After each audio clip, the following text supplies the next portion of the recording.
Hi good evening. ഞാൻ പറയുന്നത് Hi, audible good ആണ്? evening. ഓഡിബിൾ അല്ലേ? Okay, audible. ഓക്കെ, നമുക്ക് ഒരു 8:35 ആകുമ്പോഴേക്കും ക്ലാസ് സ്റ്റാർട്ട് ചെയ്യാം കേട്ടോ. ഒരു 5 മിനിറ്റ്സിനുള്ള class.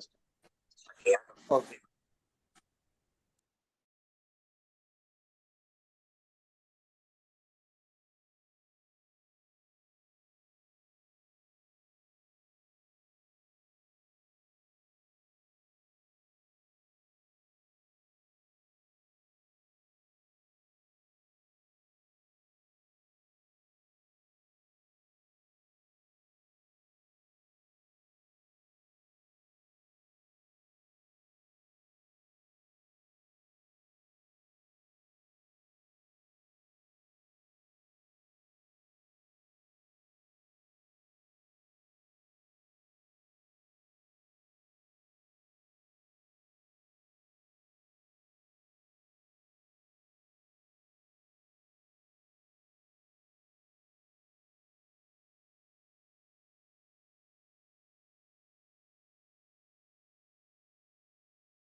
Hi, so good evening guys.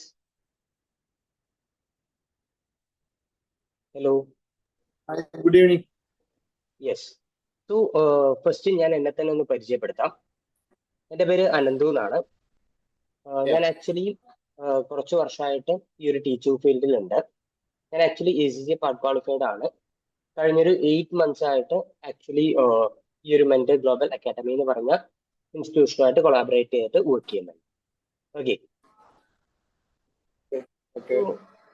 So ഒന്ന് സെൽഫ് ഇൻട്രൊഡ്യൂസ് ചെയ്യാൻ പറ്റുമോ? എൻ്റെ പേര് ഷഹീൻ. ഞാൻ കിങ്സ് ഹോൾഡിംഗ് എന്ന കമ്പനിയുടെ ചീഫ് ഓപ്പറേഷൻസ് ഓഫീസർ ആയിട്ട് വർക്ക് ചെയ്തുകൊണ്ടിരിക്കുകയാണ്. ഉച്ചേരയിലാണ് നമ്മുടെ കമ്പനി. നമ്മൾ mainly basically into commercial properties, leasing and sub leasing, construction ആണ് നമ്മുടെ core business. Okay, so actually ഈ ഒരു കോഴ്സ് എടുക്കാനുണ്ടായിരുന്ന ഒബ്ജക്റ്റീവ് എന്തായിരുന്നു? ഒബ്ജക്റ്റീവ് എന്ന് വെച്ച് കഴിഞ്ഞാൽ നമുക്ക് കുറച്ചുകൂടെ കൂടുതൽ ഫൈനാൻഷ്യൽ പ്ലാനിങ്ങും അറിയണം. പിന്നെ കമ്പനിയെ ഒരു നെക്സ്റ്റ് സ്റ്റെപ്പോ അതിലോട്ട് കൊണ്ടുപോകാൻ വേണ്ടിയിട്ടുള്ള ഒരു ഇതിനു വേണ്ടിയാണ് നമ്മൾ ഈ കോഴ്സിന് വേണ്ടി അപ്ലൈ ചെയ്തത്. Okay, fine. അങ്ങനെയാണെങ്കിൽ നമുക്ക് സ്റ്റാർട്ട് ചെയ്താലോ? ഓക്കെ അല്ലേ?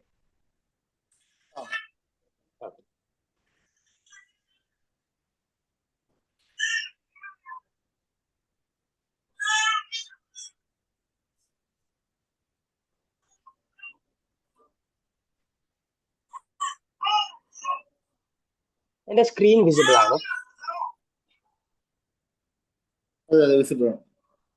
Okay, fine. സോ ആക്ച്വലി നമുക്ക് ആദ്യം തന്നെ നമ്മുടെ കോഴ്സിനെ പറ്റിയിട്ട് ജസ്റ്റ് ഒന്ന് സംസാരിക്കാം. നമ്മുടെ കോഴ്സ് എന്ന് പറയുന്നത് സർട്ടിഫൈഡ് ഫിനാൻസ് സ്പെഷ്യലിസ്റ്റ് ആണ്. ആൻഡ് ഇതൊരു UK ബേസ്ഡ് ആയിട്ടുള്ള കോഴ്സാണ്. IQ എന്ന് പറയുന്ന ഇന്റർനാഷണൽ ക്വാളിഫിക്കേഷൻ നെറ്റ്വർക്ക് എന്ന് പറയുന്ന ഒരു ബോഡി നമുക്ക് പ്രൊവൈഡ് ചെയ്യുന്ന ഒരു കോഴ്സാണ് CFS എന്ന് പറയുന്നത്.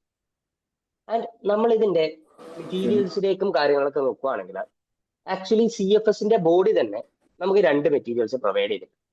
ഫസ്റ്റ് വൺ, അവരൊരു ടെക്സ്റ്റ് ബുക്ക് നമുക്ക് പ്രൊവൈഡ് ചെയ്തിട്ടുണ്ട്. അതേപോലെ തന്നെ ഒരു കിറ്റ് നമുക്ക് പ്രൊവൈഡ് ചെയ്തിട്ടുണ്ട്. ആൻഡ് നമ്മുടെ ക്ലാസിന്റെ സ്മൂത്തനിങ്ങിന് വേണ്ടിയിട്ട് നമ്മൾ ഓരോ ചാപ്റ്റർ കഴിയുന്ന സമയത്തും അതിന് റെലവെന്റ് ആയിട്ടുള്ള അഡീഷണൽ നോട്ട്സ് കൂടി ക്ലാസ്സിൽ ഷെയർ ചെയ്യുന്നു.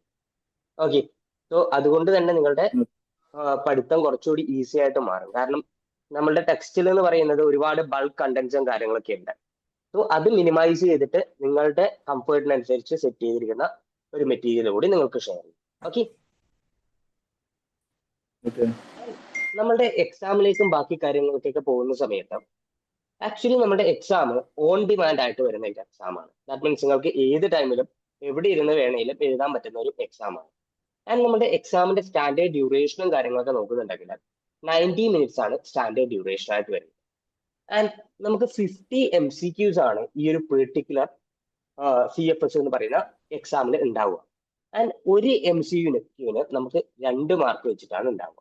Okay, so 50 into 2 which is 100 മാർക്കിലായിരിക്കും നമ്മളുടെ ടോട്ടൽ എക്സാം വരുന്നത്. ആൻഡ് ഇതിന് നിങ്ങൾ പാസ്സാവാൻ വേണ്ടിയിട്ട് സ്കോർ ചെയ്യേണ്ടത് 60% ആണ്. ഓക്കെ, 60% സ്കോർ ചെയ്താൽ മാത്രമേ നിങ്ങൾക്ക് പാസ്സാവാൻ പറ്റുള്ളൂ.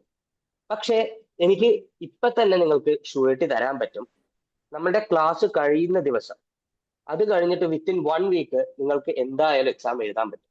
ബിക്കോസ് അത്രയും സ്ട്രക്ചേർഡ് ആയിട്ടായിരിക്കും നമ്മൾ മുന്നോട്ട് പോകുന്നുണ്ടാവും. ഓക്കെ, ആൻഡ് വേറൊരു അഡീഷണൽ അഡ്വാൻറ്റേജ് നമ്മളുടെ എക്സാമിൽ വരുന്നത് എന്താണെന്ന് വെച്ചാൽ റീസിറ്റ് ഓപ്പർച്യൂണിറ്റി ആക്ച്വലി നമ്മളുടെ എക്സാം പ്രൊവൈഡ് ചെയ്യുന്നു. ദാറ്റ് മീൻസ് നിങ്ങൾക്ക് വൺസ് പേയ്മെന്റ് നടത്തി കഴിഞ്ഞാൽ 3 തവണ ഈ ഒരു എക്സാമിന് ഇരിക്കാൻ പറ്റും. ഓക്കെ, സോ ഐ തിങ്ക് ഇത്രയും ബേസിക് കാര്യങ്ങൾ ആക്ച്വലി നിങ്ങളോട് ഷെയർ ചെയ്തിട്ടുണ്ട് ഇല്ലേ? ഇത്രയും കാര്യങ്ങൾ നിങ്ങൾക്ക് അറിയുന്നതല്ലേ കോഴ്സിനെ പറ്റിയിട്ട്? ഓക്കെ, സോ അങ്ങനെയാണെങ്കിൽ അടുത്ത് നമുക്ക് നോക്കാനുള്ളത് ആക്ച്വലി നമ്മുടെ സിലബസിനെ പറ്റിയിട്ടാണ്.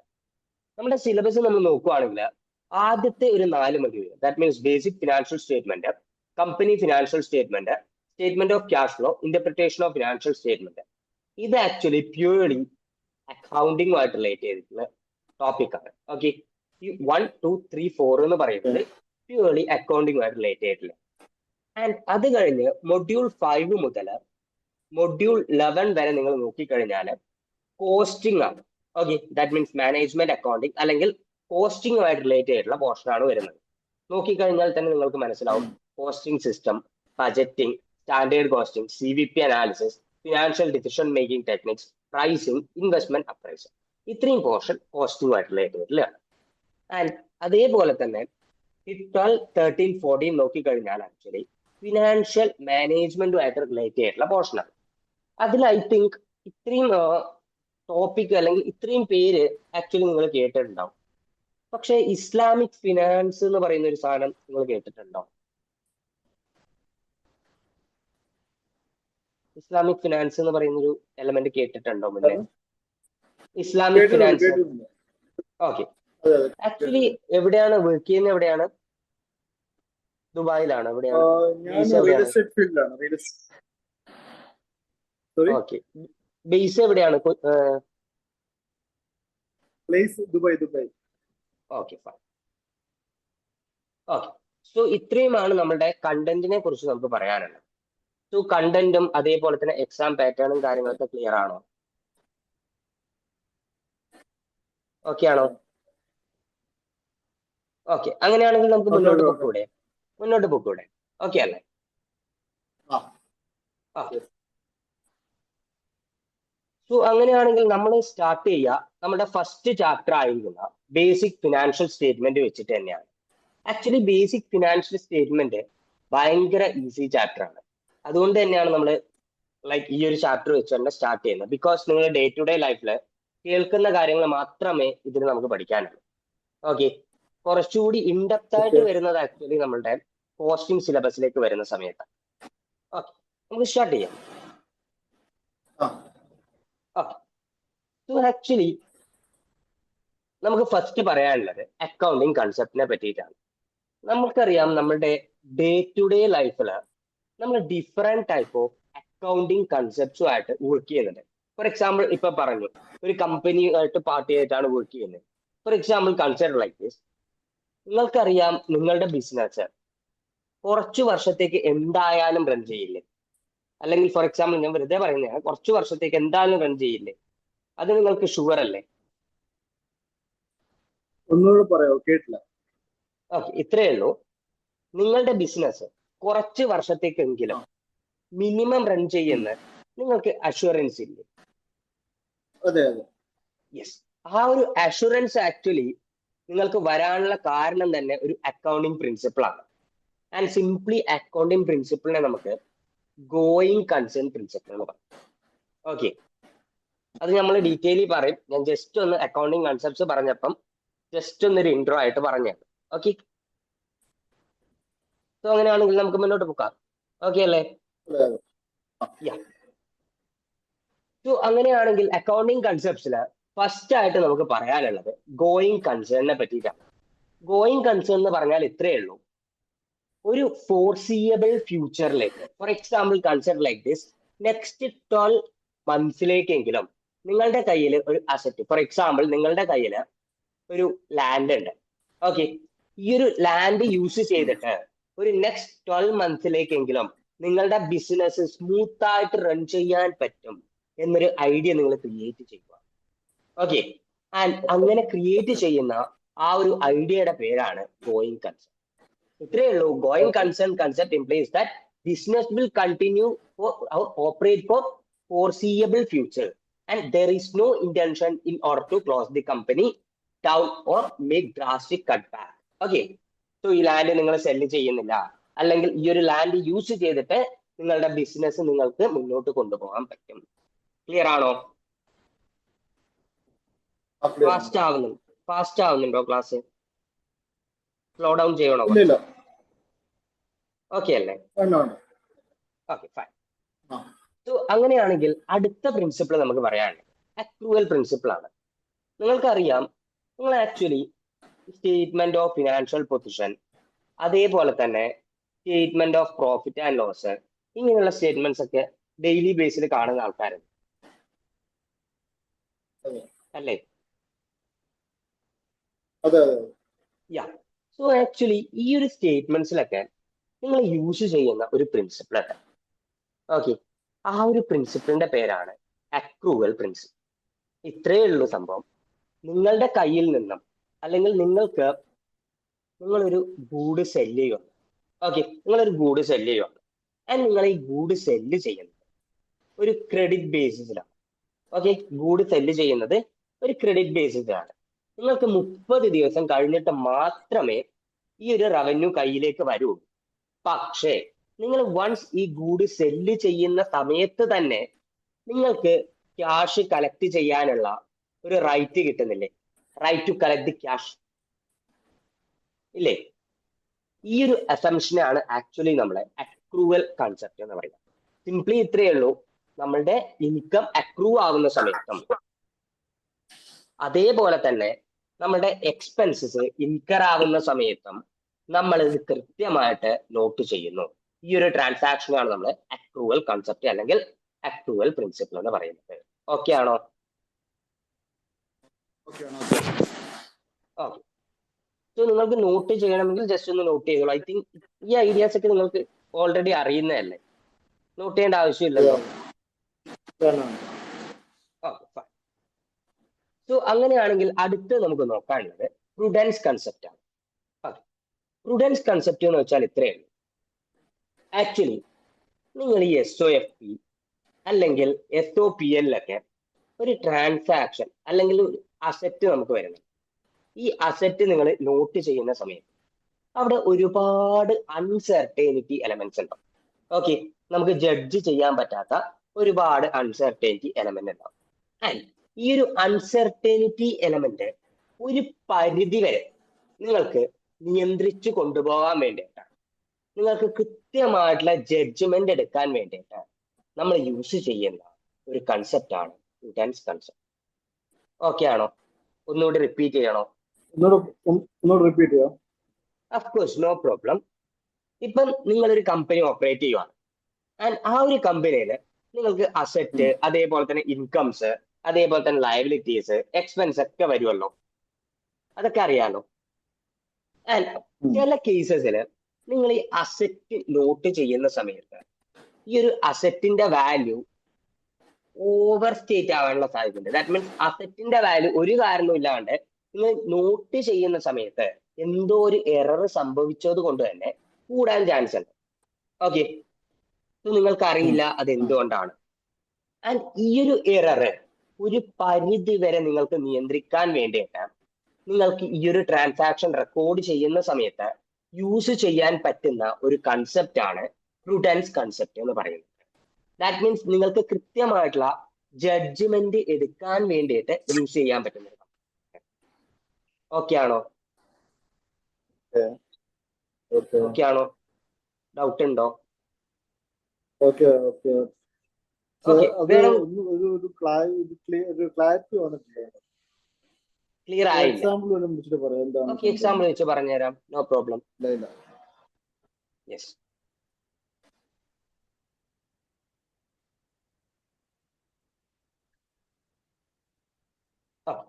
സോ നോക്ക്, ആക്ച്വലി നിങ്ങൾ ഒരു അസറ്റ് വാങ്ങുകയാണ്.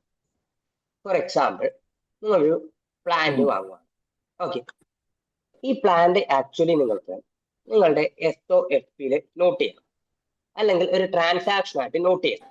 നമുക്കറിയാം, നമ്മുടെ ട്രാൻസാക്ഷൻ നടത്തുന്ന സമയത്ത് ഫസ്റ്റ് നമ്മൾ ജേർണലിൽ കൊണ്ടുപോയിട്ടത്, പിന്നീട് അവിടുന്ന് ലെഡ്ജറിലേക്ക് വരും, ലെഡ്ജറിൽ നിന്നും ട്രയൽ ബാലൻസിലേക്ക് വരും, അവിടെ നിന്നാണ് SOFP അല്ലെങ്കിൽ SOPLലേക്ക് ഐറ്റംസ് പോവുക. ഇതറിയാലോ? ഈ ഒരു ഐഡിയ അറിയോ? ഇല്ല, എനിക്ക് അറിയില്ല. Okay fine, no problem. ഞാൻ ജസ്റ്റ് ഒന്ന് പറഞ്ഞു എന്നേ ഉള്ളൂ, നമ്മൾ ഡീറ്റെയിൽഡ് ആയിട്ട് പറയും. ഓക്കെ, അപ്പം ആക്ച്വലി ഞാൻ ചോദിക്കട്ടെ, അങ്ങനെയാണെങ്കിൽ നമുക്ക് ഇൻഡെപ്ത് ആയിട്ട് പഠിക്കാം. ഓക്കെ, അങ്ങനെയാണെങ്കിൽ ഇൻഡെപ്ത് ആക്ച്വലി ഞാൻ വിചാരിച്ച വെച്ചാല് ഈ ഒരു നോളജ് ഉണ്ടാവുന്നതാണ് ഞാൻ വിചാരിച്ചത്. നോ പ്രോബ്ലം, നമുക്ക് ഇൻഡെപ്ത് ആയിട്ട് തന്നെ കാര്യങ്ങൾ പഠിക്കാം. ഓക്കെ, ആക്ച്വലി ഇപ്പം വർക്ക് ചെയ്തത് ഒരു ലൈക്ക് അക്കൗണ്ടിങ് ഫീൽഡും കാര്യങ്ങളൊക്കെ ആയിട്ട് ഇന്ന് വരെ വർക്ക് ചെയ്തിട്ടില്ല അല്ലേ? അതാണ് ഞാൻ ആദ്യം തന്നെ ചോദിച്ചത്. നമ്മളുടെ ക്ലാസ് ആ ഒരു രീതിയിൽ കൊണ്ടുപോകാൻ വേണ്ടിയിട്ടാണ് ആദ്യം തന്നെ ചോദിച്ചത്. അപ്പൊ ഒന്ന് ജസ്റ്റ് ഒന്ന് എക്സ്പീരിയൻസ് പറയോ, ഇത്ര വരെയുള്ള എക്സ്പീരിയൻസ് ഒന്ന് പറയോ? അങ്ങനെയാണെങ്കിൽ നമുക്ക് ആ ഒരു രീതിയിൽ പ്ലാൻ ചെയ്ത് മുന്നോട്ട് പോകാം. ഞാൻ മെയിൻലി കമ്പനി കംപ്ലീറ്റ് ഓപ്പറേഷനും ചെയ്ത് സെയിൽസ് കാര്യങ്ങളും നോക്കാം. അക്കൗണ്ട്സുമായിട്ട് എനിക്ക് വലിയൊരു ധാരണയില്ല. ഓക്കെ, അക്കൗണ്ട്സുമായിട്ട് ധാരണയില്ല, നോ പ്രോബ്ലം. അങ്ങനെയാണെങ്കിൽ നമുക്ക് ഇൻഡെപ്ത് ആയിട്ട് തന്നെ ആദ്യം തൊട്ട് പോവാം, നോ പ്രോബ്ലം. അങ്ങനെയാണെങ്കിൽ ഞാൻ ചോദിക്കട്ടെ, ഞാൻ ആ ഒരു ഐഡിയയിലായിരുന്നു ആക്ച്വലി മുന്നോട്ട് പോയത്. ഈ ഒരു ഗോയിങ് കൺസേൺ അതേപോലെ തന്നെ അക്രൂവൽ, ഈ രണ്ട് സാധനങ്ങൾ മനസ്സിലായായിരുന്നു. അത് മനസ്സിലായി. അത് ഓക്കെ ആണ്. ഓക്കെ, സോ അതെ നോക്കുക. അതെ. ആക്ച്വലി പ്രുഡൻസ് കൺസെപ്റ്റ് എന്ന് പറഞ്ഞാൽ ഇത്രയേ ഉള്ളൂ. ഇപ്പം നമ്മളുടെ കയ്യിൽ അല്ലെങ്കിൽ നമ്മളുടെ ബിസിനസ്സിൽ ഞാനൊരു അസറ്റ് വാങ്ങുക, ആൻഡ് ഏതൊരു സാധനം ആ വാങ്ങുന്ന സമയത്തും ആക്ച്വലി നമുക്കത് റെക്കോർഡ് ചെയ്യും. ആ റെക്കോർഡിങ് കാര്യങ്ങൾ നമ്മൾ ഡീറ്റെയിൽ പറഞ്ഞു തരും. ജസ്റ്റ് ഇപ്പം ഇത്ര മനസ്സിലാക്കിയാൽ മതി. ആ ഒരു അസറ്റ് വാങ്ങുന്ന സമയത്ത് എനിക്ക് ആ ഒരു അസറ്റ് റെക്കോർഡ് ചെയ്യും. ഓക്കെ, പക്ഷെ ഓക്കെ എനിക്ക് ആ ഒരു ഓക്കെ. അസറ്റ് റെക്കോർഡ് ചെയ്യുന്ന സമയത്ത് അവിടെ ഒരുപാട് എറർ വരാൻ ചാൻസ്. Okay, okay. എറർ വരാൻ ചാൻസ്. പക്ഷെ നമുക്ക് ഈ റെക്കോർഡിങ് ചെയ്യുന്ന സമയത്ത് ഈ ഒരു എറർ ഒഴിവാക്കണ്ടേ? ഈ ഒരു എറർ വെച്ചുകൊണ്ട് നമുക്ക് റെക്കോർഡ് ചെയ്യാൻ പറ്റില്ലല്ലോ. ഉം. സോ ഒരു പരിധി വരെ നമുക്ക് ഈ ഒരു എറർ എന്നുള്ള എലമെന്റ് അല്ലെങ്കിൽ അൺസർട്ടേനിറ്റി എന്നുള്ള എലമെന്റ് ഒഴിവാക്കാൻ ഉം. വേണ്ടി, ഓക്കെ, അല്ലെങ്കിൽ നമുക്ക് ജസ്റ്റ് ഒന്ന് റിമൂവ് ചെയ്യാൻ വേണ്ടിയിട്ട് നമ്മൾ കുറച്ച് ജഡ്ജ്മെന്റ് ഡിസിഷൻ എടുക്കും. ഓക്കെ, സാധാരണ നമ്മളിപ്പോ ഒരു കോർട്ടിൽ പോയാൽ ജഡ്ജ് കുറെ ഡിസിഷൻ എടുക്കുന്നില്ലേ? അതേപോലെ തന്നെ അക്കൗണ്ടിങ് ഉം. ട്രാൻസാക്ഷൻസ് നടത്തുന്ന സമയത്ത് കുറെ ജഡ്ജ്മെന്റ് എടുക്കുന്നുണ്ട്. ആൻഡ് ആ ഒരു ഉം. ജഡ്ജ്മെന്റിന് അവരെ ഹെൽപ്പ് ചെയ്യുന്ന, ദാറ്റ് മീൻസ് ഈ ഒരു അൺസർട്ടേനിറ്റി ഒരു പരിധി വരെ റിമൂവ് ചെയ്തിട്ട് കൃത്യമായിട്ടുള്ള ഉം. ജഡ്ജ്മെന്റ് എടുക്കാൻ അവരെ സഹായിക്കുന്ന ഒരു പ്രിൻസിപ്പിളാണ് പ്രുഡൻസ് കൺസെപ്റ്റ് എന്ന് പറയുന്നത്. ഓക്കെ ആണ്. Okay okay okay. ആ, ഇത്രയേ ഉള്ളൂ. Prudence is the inclusion of degree of caution in exercise of judgments needed in making estimate required under the condition of uncertainty. Yes, അൺസർട്ടേനിറ്റിയുടെ കണ്ടീഷനിൽ നമ്മൾ എന്ത് ചെയ്യുന്നു വെച്ചാൽ ഒരു പെർട്ടിക്കുലർ എക്സസൈസ് എടുക്കുന്നു. എന്തിനു വേണ്ടിയിട്ടാ? നമ്മളുടെ ഈ ഒരു അൺസർട്ടേനിറ്റി എലമെന്റ് ഒരു പരിധി വരെ റിമൂവ് ചെയ്യാൻ വേണ്ടിയിട്ട്. ആക്ച്വലി ഇത്രയേ ഉള്ളൂ. ഈ ഒരു എക്സസൈസ് അല്ലെങ്കിൽ ഈ ഒരു ജഡ്ജ്മെന്റ് നമ്മൾ എടുക്കാനുള്ള കാരണം എന്താണെന്ന് വെച്ചാൽ, നമ്മൾ ഈ അസറ്റ് ഒന്നും നോക്കാണ്ട് നോട്ട് ചെയ്താൽ ചിലപ്പം നമ്മളുടെ റെക്കോർഡ്സിൽ അസറ്റിന്റെ വാല്യൂ കൂടിയിട്ടുണ്ടാവും, അല്ലെങ്കിൽ ചിലപ്പോൾ കുറഞ്ഞിട്ടുണ്ടാവും. പക്ഷെ നമുക്കിത് കറക്റ്റ് ആയിട്ട് വേണമല്ലോ. ഇത് കറക്റ്റ് ആക്കാൻ വേണ്ടിയിട്ടാണ് ഈ ഒരു പ്രിൻസിപ്പിൾ നമ്മൾ യൂസ് ചെയ്യുന്നത്. ഓക്കെ ആണോ? Okay okay. ഇനി ഡൗട്ട് ഉണ്ടോ? ഇല്ല ഇല്ല. ഓ, അങ്ങനെയാണെങ്കിൽ നമുക്ക് അടുത്തതിലേക്ക് പൊക്കൂടെ? ഓക്കെ അല്ലേ? ആ ഓക്കെ ഓക്കെ. ഓക്കെ, അടുത്ത് നമുക്ക് നോക്കാനുള്ളത് മെറ്റീരിയാലിറ്റി കൺസെപ്റ്റ് ആണ്. ഓക്കെ, മെറ്റീരിയാലിറ്റി കൺസെപ്റ്റ് നമുക്ക് ഒരു എക്സാമ്പിളിലൂടെ പറയാം. എ ബി, രണ്ട് പേഴ്സൺസ് ആണുള്ളത്, എയും അതേപോലെ തന്നെ ബിയും. ഓക്കെ, എയുടെ കയ്യിൽ ഒരു 500 റുപ്പീസ് ഉണ്ട്. അതേപോലെ തന്നെ എയുടെ ബാങ്കിൽ, ഓക്കെ, ക്യാഷ് കയ്യില് ഹാൻഡില് 500 റുപ്പീസ് ഉണ്ട്. ആൻഡ് ബാങ്കില് ഒരു 100,000. ഓക്കെ, ആൻഡ് പെട്ടെന്ന് ഒരു ദിവസം എക്ക് എന്ത് സംഭവിച്ചു വെച്ചാൽ ഈ 500 കളഞ്ഞുപോയി, ലോസ്റ്റ് ആയി. പക്ഷെ സ്റ്റിൽ എയുടെ കയ്യിൽ ഈ 100,000 ഉണ്ട്. ആൻഡ് എപ്പോ വേണമെങ്കിലും ഈ എക്ക് ഈ 100,000 യൂസ് ചെയ്യാൻ പറ്റും. ഓക്കെ, അങ്ങനെയാണെങ്കിൽ ഈ ഒരു 500 പോയത് ആക്ച്വലി എക്ക് വലിയൊരു പ്രശ്നമാണ്. എയെ സംബന്ധിച്ചോളം വലിയൊരു ഇഷ്യൂ ആണോ? അല്ല അല്ല, നോ. അങ്ങനെയാണെങ്കിൽ അതേ സമയത്ത് നമുക്ക് ബീനെ ഒന്ന് കൺസിഡർ. ബിയുടെ കയ്യിൽ ആക്ച്വലി 500 റുപ്പീസ് ഉണ്ട്, പക്ഷെ ബാങ്ക് ബാലൻസ് 0 ആണ്. അങ്ങനെയാണെങ്കിൽ ബിയുടെ കയ്യിൽ നിന്നും ഈ ഒരു 500 പോയാൽ ബിക്ക് അതൊരു ഇഷ്യൂ അല്ലേ? അതെ അതെ അതെ, ബിക്ക് ഒരു ഇഷ്യൂ ആണ്. ആക്ച്വലി ഇത്രേ ഉള്ളൂ മെറ്റീരിയാലിറ്റി കൺസെപ്റ്റ് എന്ന് പറഞ്ഞാൽ. ആക്ച്വലി മെറ്റീരിയാലിറ്റി നമ്മൾ ഡിസൈഡ് ചെയ്യുക ഒരു പെർട്ടിക്കുലർ ഇൻഫർമേഷൻ ലോസ് ആയാല് അല്ലെങ്കിൽ ഒമിറ്റ് ആയാല് അത് ആക്ച്വലി നമ്മളുടെ ഡിസിഷനെ എഫക്ട് ചെയ്യുന്നുണ്ടെങ്കിൽ, ഓക്കെ, നമ്മൾക്ക് പെർട്ടിക്കുലർ, ഫോർ എക്സാമ്പിൾ, എനിക്ക് ഇന്ന കാര്യം ചെയ്യണം, അങ്ങനെയാണെങ്കിൽ ഈ ഒരു ഇൻഫർമേഷൻ എനിക്ക് കിട്ടിയിട്ടില്ല, സോ ദാറ്റ് എനിക്ക് പെർട്ടിക്കുലർ ഒരു ഡിസിഷൻ എടുക്കാൻ പറ്റില്ല. ഓക്കെ, സോ അങ്ങനെയാണെങ്കിൽ എന്റെ ഡിസിഷനെ എഫക്ട് ചെയ്യാൻ പവർ ഉള്ള ഒരു ഇൻഫർമേഷൻ ആണ് ലോസ് ആയിട്ടുള്ളതെങ്കിൽ അതിനെയാണ് നമ്മൾ മെറ്റീരിയാലിറ്റി എന്ന് പറയുക. ക്ലിയർ ആണോ? ഓക്കെ ആണോ? ക്ലിയർ ആണ് ക്ലിയർ ആണ്. ആൻഡ് ഈ ഒരു മെറ്റീരിയാലിറ്റി നമ്മൾ നോക്കുന്ന സമയത്ത് പ്യൂർലി സബ്ജക്റ്റീവ് ആയിട്ടാണ് നമ്മൾ ഡിസിഷൻ എടുക്കുക. ഇത്രയേ ഉള്ളൂ. നമുക്ക് നമ്മളുടെ ഡിസിഷൻ പാറ്റേൺ രണ്ടായിട്ട് തിരിക്കാം. First one objective, second one subjective. Actually എനിക്കറിയാം ഈ ഒരു ലൈക് തിയറി ആയതുകൊണ്ട് നമ്മൾ ഫസ്റ്റ് സ്റ്റാർട്ട് ചെയ്യുന്നത് തിയറി ആയതുകൊണ്ട് തന്നെ കുറച്ചൊരു ബോറിംഗ് ആയിരിക്കും. പക്ഷെ നമുക്ക് ഈ ഒരു സാധനം മനസ്സിലാക്കിയാൽ മാത്രമേ ബാക്കിയുള്ള സാധനങ്ങൾ പ്രിപ്പയർ ചെയ്യാൻ പറ്റുള്ളൂ. ഓക്കെ, കുഴപ്പമില്ലല്ലോ, നമുക്ക് ഇങ്ങനെ മുന്നോട്ട് പൊക്കൂടെ? ഓക്കെ അല്ലേ? തീർച്ചയായിട്ടും. Okay, fine. ആക്ച്വലി ഇത്രയേ ഉള്ളൂ. നമുക്ക് ഒബ്ജക്റ്റീവ് ഡിസിഷനും ഉണ്ട്, അതേപോലെ തന്നെ സബ്ജക്റ്റീവ് ഡിസിഷനും ഉണ്ട്. ഒബ്ജക്റ്റീവ് വെച്ചാൽ ഇത്രയേ ഉള്ളൂ, നമുക്ക് കുറെ ഫാക്ട്സ് ഉണ്ടാവും, അതേപോലെ തന്നെ കുറെ അക്കൗണ്ടിങ് പ്രിൻസിപ്പിൾസ് ഉണ്ടാവും. ഇതൊക്കെ ഫോളോ ചെയ്തിട്ട് നമ്മൾ ഒരു പെർട്ടിക്കുലർ ഡിസിഷൻ എടുക്കുന്നുണ്ട്. അതിനെയാണ് നമ്മൾ ഒബ്ജക്റ്റീവ് ഡിസിഷൻ എന്ന് പറയുന്നത്. ഓക്കെ, അതേ സമയത്ത് സബ്ജക്റ്റീവ് ഡിസിഷൻ ആണെങ്കിൽ നമ്മളുടെ ഇന്നർ ഫീലിംഗ്, അതേപോലെ തന്നെ നമ്മുടെ പേഴ്സണൽ ഒപ്പീനിയൻ, ഇതിന്റെയൊക്കെ ബേസിസിലായിട്ട് നമ്മൾ ഡിസിഷൻ എടുക്കും. അതിനെയാണ് നമ്മൾ സബ്ജക്റ്റീവ് ഡിസിഷൻ എന്ന് പറയുന്നത്. ഓക്കെ, അങ്ങനെയാണെങ്കിൽ ഞാനൊരു ക്വസ്റ്റ്യൻ ചോദിച്ചോട്ടെ. നമ്മുടെ മെറ്റീരിയാലിറ്റി ഒബ്ജക്റ്റീവ് ഡിസിഷൻ ആയിരിക്കും സബ്ജക്റ്റീവ് ഡിസിഷൻ ആയിരിക്കും? ഇപ്പൊ നമ്മൾ പറഞ്ഞതിന്റെ ആ എ പേഴ്സണും ബി പേഴ്സണിന്റെയും ബേസിസിൽ ഒന്ന് പറഞ്ഞു. മെറ്റീരിയാലിറ്റി എന്താണ്? ഒബ്ജക്റ്റീവ് ഡിസിഷൻ ആണോ? ഞാൻ ചോദിക്കുന്നത് ഇത്രയേ ഉള്ളൂ. ഒബ്ജക്റ്റീവ് ഡിസിഷൻ എന്ന് വെച്ചാൽ certain ഫാക്ട്സിനെയും certain പ്രിൻസിപ്പിൾസിനെയൊക്കെ ബേസ് ചെയ്തിട്ട് വരുന്ന. അതേ സമയത്ത് സബ്ജക്റ്റീവ് എന്ന് വെച്ചാൽ നമ്മുടെ പേഴ്സണൽ ഒപ്പീനിയൻ, അല്ലെങ്കിൽ നമ്മുടെ ഇന്നർ ഫീലിങ്സ്, നമ്മുടെ ഇമോഷൻസ്, ഇതിന്റെയൊക്കെ ബേസിസിൽ വരുന്നതാണ് സബ്ജക്റ്റീവ് ഒപ്പീനിയൻ. ഞാൻ പറഞ്ഞു നേരത്തെ മെറ്റീരിയാലിറ്റി പറയുന്ന സമയത്ത് 2% കേസിൽ 500 വെച്ചിട്ട് ഒരു എക്സാമ്പിൾ പറഞ്ഞില്ലേ?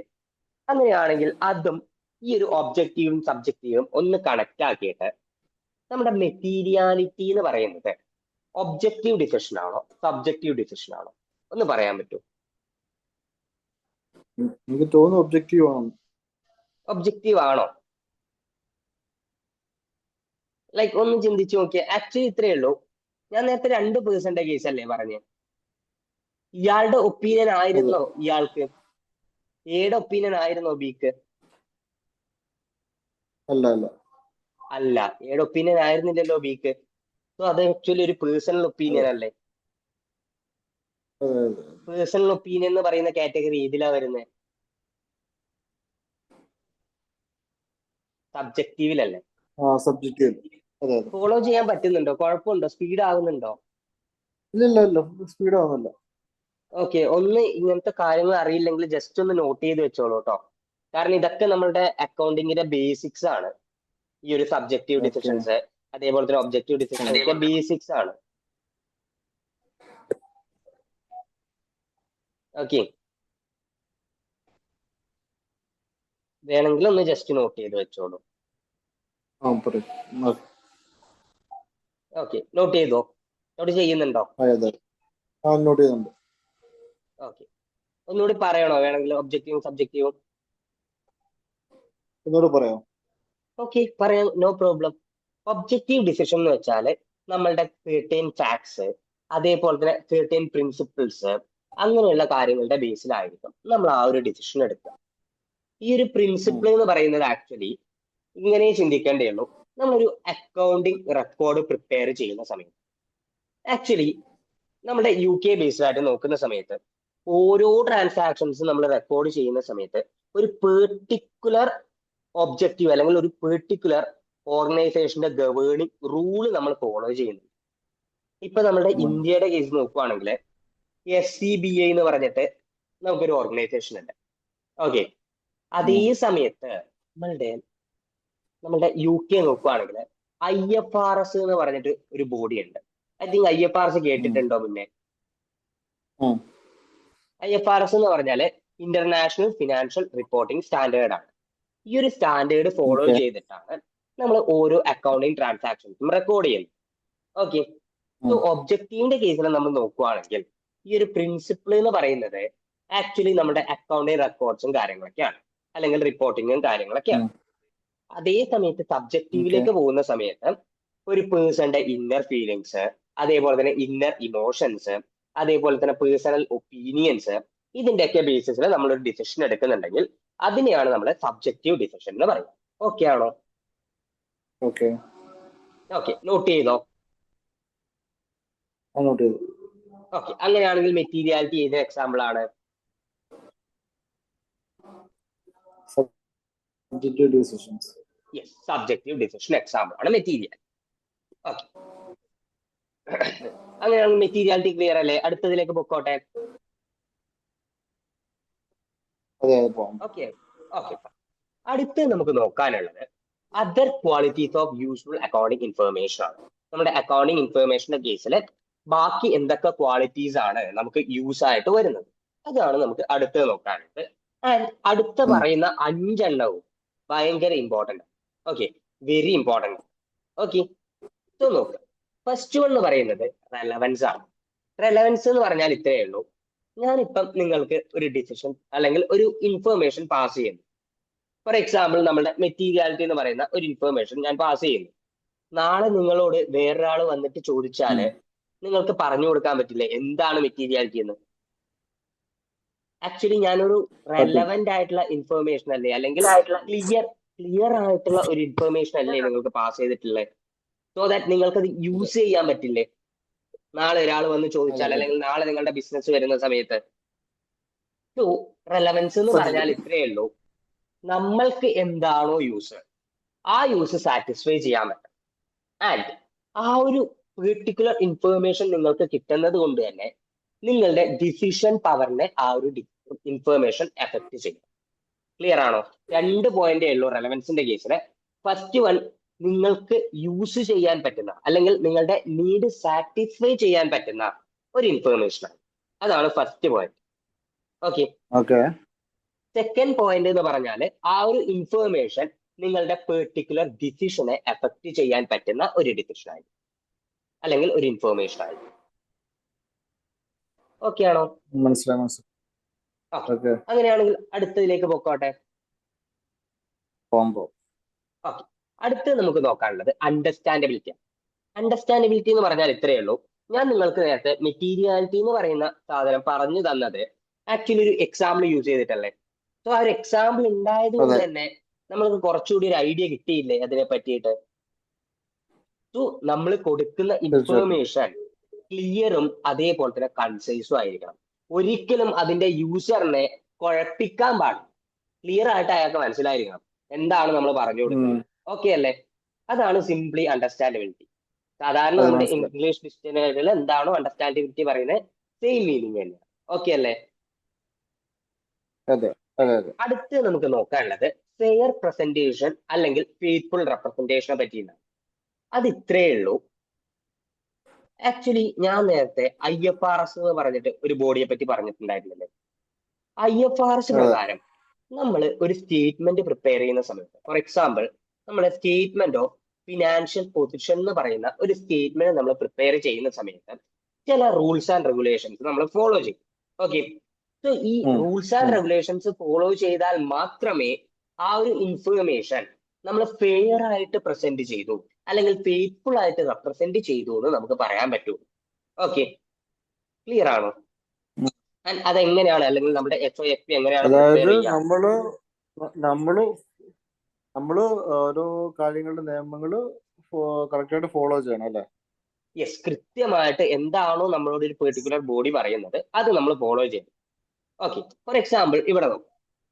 SOFP നമ്മൾ പ്രിപ്പയർ ചെയ്യുന്ന സമയത്ത് നമുക്ക് ഫസ്റ്റ് അസെറ്റ് എന്ന് പറയുന്ന ഒരു കോളം ഉണ്ട്. നമ്മുടെ ഒരു ബേസിക് ഫിനാൻഷ്യൽ സ്റ്റേറ്റ്മെന്റ് എടുത്ത് നോക്കിയാൽ നമുക്കത് മനസ്സിലാവും. ആൻഡ് നമ്മൾ നമ്മുടെ ക്ലാസ്സിൽ തന്നെ ഡിസ്കസ് ചെയ്യുകയും ചെയ്യും. Okay, different type of statement discuss ചെയ്യും. ആസ് ഓഫ് നോ ഇങ്ങനെ മനസ്സിലാക്കിയാണ്. SOFP പ്രിപ്പയർ ചെയ്യുന്ന സമയത്ത് നമ്മളോട് IFRS പറഞ്ഞിട്ടുണ്ട് ഫസ്റ്റ് നിങ്ങൾ അസെറ്റ് കാണുക. ഓക്കെ, ആൻഡ് ആ ഒരു അസെറ്റ് എന്താണ്? SOFP എന്ന് പറഞ്ഞാൽ സ്റ്റേറ്റ്മെന്റ് ഓഫ് ഫിനാൻഷ്യൽ പൊസിഷൻ ആണ്. നമ്മുടെ കമ്പനിയുടെ അസെറ്റ് ഇത്രത്തോളം ഉണ്ട്, അതേപോലെ തന്നെ നമ്മുടെ കമ്പനിയുടെ ലയബിലിറ്റി ഇത്രത്തോളം ഉണ്ട്, അതേപോലെ തന്നെ ഇപ്പം ലൈക്ക് ഒരു കമ്പനിയിലേക്ക്, ഫോർ എക്സാമ്പിൾ ഇപ്പൊ ഒരു കമ്പനി നടത്തുവാണല്ലോ, ആ കമ്പനി നടത്തുന്ന സമയത്ത് ആക്ച്വലി ഒരു ക്യാപിറ്റൽ, ഫോർ എക്സാമ്പിൾ 1,00,000 രൂപ ക്യാപിറ്റൽ ആയിട്ട് ഇൻവെസ്റ്റ് ചെയ്തിട്ടുണ്ടാവുമല്ലോ. സോ ഇതൊക്കെ നമുക്ക് മനസ്സിലാക്കി തരാൻ വേണ്ടിയിട്ട് യൂസ് ചെയ്യുന്ന ഒരു സ്റ്റേറ്റ്മെന്റിന്റെ പേരാണ് SOFP എന്ന് പറയുന്നത്. അതായത് ഇപ്പൊ നമ്മുടെ നിലവില് കമ്പനിയുടെ അസറ്റ്, ലിയബിലിറ്റി, നമ്മുടെ കമ്പനിയുടെ പൊസിഷനിങ് അറിയാൻ വേണ്ടിയുള്ള സംഭവമാണ് അല്ലേ? യെസ്, കമ്പനിയുടെ പൊസിഷൻ കൃത്യമായിട്ട് അറിയാൻ വേണ്ടിയാണ്. അത് ഇത്രയേ ഉള്ളൂ. നമ്മളിപ്പം ഫോർ എക്സാമ്പിൾ ഒരു പബ്ലിക് കമ്പനിയാണ്. ഓക്കെ, നമ്മൾ നടത്തുന്നത് ഒരു പബ്ലിക് കമ്പനിയാണ്. പുറത്തുനിന്ന് ഇപ്പം ഒരു ഹോൾഡർ വരുവാണ്, ഒരു ഷെയർ വാങ്ങാൻ വേണ്ടിയിട്ട് ആള് വരുവാണ്. ഓക്കെ, ഈ ഷെയർ വാങ്ങാൻ വേണ്ടിയിട്ട് ഒരാൾ വരുന്ന സമയത്ത് നമ്മളുടെ കമ്പനി നല്ല രീതിയിലാണോ വർക്ക് ചെയ്യുന്നത് നമുക്ക് അറിയണമല്ലോ, അല്ലാണ്ട് കാര്യമില്ലല്ലോ, വെറുതെ നമുക്ക് ഷെയർ വാങ്ങാൻ പറ്റൂലല്ലോ. സോ ആ കമ്പനിയുടെ ഇന്നത്തെ പൊസിഷൻ എന്താണ്, അത് കമ്പയർ ചെയ്യാൻ വേണ്ടിയിട്ട്. ആൻഡ് ആക്ച്വലി നമ്മൾ ഈ ഒരു IFRS ലൈക്ക് ഫോളോ ചെയ്യുന്നത് എന്തുകൊണ്ടാണെന്ന് വെച്ചാൽ നമ്മളുടെ കമ്പയറബിലിറ്റി, അല്ലെങ്കിൽ ഫോർ എക്സാമ്പിൾ എ എന്ന് പറയുന്ന ഒരു കമ്പനിയുണ്ട്, ബി എന്ന് പറയുന്ന ഒരു കമ്പനിയുണ്ട്. ഓക്കെ, ഈ ഇയുടെ SOFTയും അതേപോലെ തന്നെ ബിയുടെ SOFTയും വേറെ വേറെ രീതിയിൽ ചെയ്താല് ആക്ച്വലി നിങ്ങളത് നോക്കിയാൽ മനസ്സിലാവും, മനസ്സിലാവാനുള്ള ചാൻസ് കുറവല്ലേ? കൺഫ്യൂഷൻ. യെസ്, കൺഫ്യൂഷൻ വരും. അതെ സോ നമ്മുടെ IFRS പ്രകാരം നമ്മൾ പ്രിപ്പയർ ചെയ്യുന്ന സമയത്ത് ഏതൊരു കമ്പനിയുടെ ആയാലും, ഫോർ എക്സാമ്പിൾ UK-യിലാണെങ്കിൽ കൺസിഡർ ലൈക്ക് ദിസ്, UK-യിലുള്ള 2 കമ്പനീസ് ആണ് ആൻഡ് അവർ ഫോളോ ചെയ്യുന്നത് IFRS ആണ്. അങ്ങനെയാണെങ്കിൽ പുറത്തുനിന്ന് ഒരാൾ വന്നിട്ട് നോക്കിയാൽ അവർക്കത് മനസ്സിലാവും. ഓക്കെ, ഫസ്റ്റ് ഇവർ അസറ്റ് കാണിച്ചിട്ടുണ്ട്, ഓക്കെ ഇവരുടെ അസറ്റ് ഇത്രത്തോളം ഉണ്ട്, അതേപോലെ തന്നെ ഇവരുടെ ലയബിലിറ്റീസ് ഇത്രത്തോളം ഉണ്ട്, അതേപോലെ തന്നെ അവരുടെ കഴിഞ്ഞ വർഷത്തെ പെർഫോമൻസ് ഇങ്ങനെയാണ് ഉണ്ടായിരുന്നത്, ഈ വർഷമാകുമ്പോൾ ഇംപ്രൂവ് ചെയ്തിട്ടുണ്ടോ അല്ലെങ്കിൽ ഡീക്ലൈൻ ചെയ്തിട്ടുണ്ടോ, എന്താണ് സംഭവിച്ചിരിക്കുന്നത്, അത് കൃത്യമായിട്ട് നമുക്ക് മനസ്സിലാവും. ഓക്കെ, അതിന് വേണ്ടിയിട്ടാണ് actually rules and regulations follow ചെയ്തിട്ട് ഫെയർ ആയിട്ട് അല്ലെങ്കിൽ ഫെയ്ത്ത്ഫുൾ ആയിട്ട് റെപ്രസെന്റ് ചെയ്യണം എന്ന് പറയുന്നത്. ഓക്കെ ആണോ? അങ്ങനെയാണെങ്കിൽ അടുത്ത് നമുക്ക് നോക്കാനുള്ളത് ടൈംലിനെസ് ആണ്. Four example consider like this, എന്റെ കമ്പനിയിൽ ഇപ്പൊ കുറച്ച് എംപ്ലോയീസ് ഉണ്ട് ആൻഡ് ആ എംപ്ലോയീസിന് എനിക്ക് കൃത്യ ടൈമിൽ പേയ്മെന്റ് കൊടുക്കണമല്ലോ, കൃത്യസമയത്ത് പേയ്മെന്റ് കൊടുക്കണം. അതിന് എനിക്ക് ആക്ച്വലി ഒരു പേറോൾ ഡിപ്പാർട്ട്മെന്റ് ഉണ്ട്. ഈ ഒരു പേറോൾ ഡിപ്പാർട്ട്മെന്റ് ആണ് ഈ കാര്യങ്ങളൊക്കെ പ്രോസസ് ചെയ്യും, അതേപോലെ തന്നെ പേയ്മെന്റ് ഇനിഷ്യേറ്റ് ചെയ്യുകയൊക്കെ ചെയ്യും. ഓക്കെ, ആൻഡ് എന്റെ കമ്പനിയിൽ ഒരു 3 എംപ്ലോയീസ് ഓവർ ടൈം ആയിട്ട് വർക്ക് ചെയ്തിട്ടുണ്ട്. ഓക്കെ, അഡീഷണൽ അവേഴ്സ് വർക്ക് ചെയ്തിട്ടുണ്ട്. പക്ഷേ ചില ഇഷ്യൂസ് കാരണം എനിക്ക് ഈ ഒരു ഓവർ ടൈം റിപ്പോർട്ട് കൃത്യസമയത്ത് എത്തിക്കാൻ പറ്റിയിട്ടില്ല. ആൻഡ് ഞാൻ ഈ ഒരു ഓവർ ടൈം എത്തിക്കുന്നത് പേയ്മെന്റ് കൊടുത്തു കഴിഞ്ഞിട്ടാണ്. ദാറ്റ് മീൻസ് നമ്മുടെ എംപ്ലോയീസിന് പേയ്മെന്റ് പോയി കഴിഞ്ഞിട്ടാണ് ഈ ഒരു ഓവർ ടൈം റിപ്പോർട്ട് ഞാൻ എത്തിച്ചിരിക്കുന്നത്. ആക്ച്വലി അവിടെ എന്തെങ്കിലും ഒരു ഇഷ്യൂ ഉണ്ടാവുമോ? അതായത് നമ്മള് പേയ്മെന്റ് കൊടുത്തതിന് ശേഷമാണ് ഓവർ ടൈം റിപ്പോർട്ട് കിട്ടുന്നത്. അപ്പം പേയ്മെന്റ് കൊടുത്തിട്ടില്ല ഈ എക്സ്ട്രാ അവേഴ്സിന്റെ. യെസ്, ചില സമയത്ത് എക്സ്ട്രാ അവേഴ്സിന്റെ പേയ്മെന്റ് നമ്മൾ കൊടുക്കാണ്ടിരിക്കാം. അല്ലെങ്കിൽ നമുക്കറിയാം ഓക്കെ ഇവര് എക്സ്ട്രാ വർക്ക് ചെയ്തിട്ടുണ്ട്, പക്ഷെ എത്രയാണ് നമുക്ക് അറിയില്ല. സോ ചിലപ്പോൾ നമ്മൾ കൂടുതൽ കൊടുക്കാം. ഓക്കെ, സോ അങ്ങനെ 2 ഇഷ്യൂസ് ഉണ്ടാവും. ഓക്കെ, സോ അതുകൊണ്ട് തന്നെ കമ്പനിക്ക് എന്തുണ്ടാവും, കമ്പനിയുടെ കയ്യിൽ നിന്നും കോസ്റ്റ് പോവാം, അതേ സമയത്ത് എംപ്ലോയീസ് ഡിസാറ്റിസ്ഫൈ ആവാനുള്ള ചാൻസും ഉണ്ട്. സോ അവിടെ എന്താണ് സംഭവിച്ചത്, കൃത്യസമയത്ത് ഒരു ഇൻഫർമേഷൻ പാസ് ചെയ്തിട്ടില്ല, അതുകൊണ്ടാണ് ഇങ്ങനെ ഒരു ഇഷ്യൂ ഉണ്ടായത്. ഓക്കെ, സോ നമ്മൾ എന്ത് ചെയ്യുക, കൃത്യസമയത്ത് ഇൻഫർമേഷൻസ് പാസ് ചെയ്യുക. ദാറ്റ് മീൻസ് ഓൺ ടൈമിൽ എന്താണോ ഇൻഫർമേഷൻസ് ഒരു യൂസറിന് വേണ്ടത് അത് പാസ് ചെയ്യുക. അതാണ് ടൈംലിനെസ് കൊണ്ട് ഉദ്ദേശിക്കുന്നത്. ഓക്കെ അല്ലേ? അടുത്ത് നമുക്ക് നോക്കാനുള്ളത് വെരിഫയബിലിറ്റി ആണ്. വെരിഫയബിലിറ്റി സിംപ്ലി ഇത്രയേ ഉള്ളൂ, നമ്മളുടെ കയ്യിലൊക്കെ ആധാർ കാർഡ് ഉണ്ട് ഇല്ലേ? ആധാർ കാർഡ് ആക്ച്വലി നമ്മൾ എന്തിനു വേണ്ടിയിട്ടാണ് യൂസ് ചെയ്യുന്നത്? ഒരു ഫോട്ടോഗ്രാഫിക് ഐഡന്റിഫിക്കേഷൻ ആയിട്ടാണല്ലോ. Yes, photographic identification. അത് യൂസ് ചെയ്തിട്ട് നമ്മളെ വെരിഫൈ ചെയ്യാൻ, ദാറ്റ് മീൻസ് ഞാനാണ് ഇത്, അല്ലെങ്കിൽ എന്റെ പ്ലേസ് ഇന്നതാണ്, ലൈക്ക് അതിന്റെ ബാക്കി ഡീറ്റെയിൽസ് ഇതാണ്, ആക്ച്വലി നമ്മുടെ കംപ്ലീറ്റ് ഡീറ്റെയിൽസ് ആ ഒരു ആധാർ കാർഡിൽ പ്രൊവൈഡഡ് ആണ്. ഓക്കെ, സോ നമ്മുടെ വെരിഫൈ ചെയ്യാൻ വേണ്ടിയിട്ടാണ്. ഫോർ എക്സാമ്പിൾ ഒരു പോലീസ്മാൻ ആണ് നോക്കുന്നത്, അല്ലെങ്കിൽ ഒരു ആർമി ആണ് നോക്കുന്നത്, അല്ലെങ്കിൽ വേറൊരു പേർപ്പസിന് വേണ്ടിയിട്ട് ഒരാളാണ് നോക്കുന്നത്, ഇവരൊക്കെ സെയിം പോയിന്റിലല്ലേ എത്തുക, അല്ലെങ്കിൽ ഞാൻ എന്ന വ്യക്തിയിലേക്കല്ലേ ഇത് എത്തുക? അൾട്ടിമേറ്റ്ലി എന്നെ വെരിഫൈ ചെയ്യല്ലേ ചെയ്യുക. അത്രേ ഉള്ളൂ വെരിഫൈ ചെയ്യുന്നത്. ആരാണോ ആ ഒരു ഇൻഫർമേഷൻ യൂസ് ചെയ്യുന്നത്, അല്ലെങ്കിൽ ഡിഫറെന്റ് ആൾക്കാർ യൂസ് ചെയ്താൽ സെയിം കൺക്ലൂഷനിലേക്ക് എത്തുന്നുണ്ടെങ്കിൽ നമുക്ക് പറയാം അത് വെരിഫൈഡ് ആണ്. ഓക്കെ ആണോ? ഓക്കെ. സോ ഇത്രയും സാധനങ്ങൾ, that means quality of useful informations okay അല്ലേ? റെലവൻസ്, അണ്ടർസ്റ്റാൻഡബിലിറ്റി, ഫെയർ പ്രസന്റേഷൻ അല്ലെങ്കിൽ ഫെയ്ത്ത്ഫുൾ റെപ്രസെന്റേഷൻ, ടൈമിനെസ്, വെരിഫയബിൾ. ഓക്കെ, അങ്ങനെയാണെങ്കിൽ നമുക്ക് അടുത്തതിലേക്ക് പോയിക്കൂടെ? ഓക്കെ അല്ലേ? ഓക്കെ. ഓക്കെ, അടുത്ത് നമുക്ക് നോക്കാനുള്ളത് നമ്മളുടെ കമ്പനിയിൽ കോസ്റ്റും കാര്യങ്ങളൊക്കെ നമുക്ക് എങ്ങനെ മെഷർ ചെയ്യാം, അല്ലെങ്കിൽ ഫിനാൻഷ്യൽ സ്റ്റേറ്റ്മെന്റിലേക്ക് വരുന്ന ഡിഫറെന്റ് എലമെന്റ്സ് നമുക്ക് എങ്ങനെ മെഷർ ചെയ്യാം, എന്തൊക്കെ മെത്തേഡ്സ് ആണ് നമുക്ക് അതിന് വേണ്ടിയിട്ട് യൂസ് ചെയ്യാം, അതാണ് നമുക്ക് അടുത്തത് നോക്കാം. ഓക്കെ, സോ ഫസ്റ്റ് നമ്മളോട് പറഞ്ഞിരിക്കുന്നത് ഹിസ്റ്റോറിക്കൽ കോസ്റ്റിനെ പറ്റിയിട്ടാണ്. ഹിസ്റ്റോറിക്കൽ കോസ്റ്റ് എന്ന് പറഞ്ഞാൽ ഇത്രയേ ഉള്ളൂ. ഞാനൊരു ബിൽഡിംഗ് വാങ്ങുവാണ്.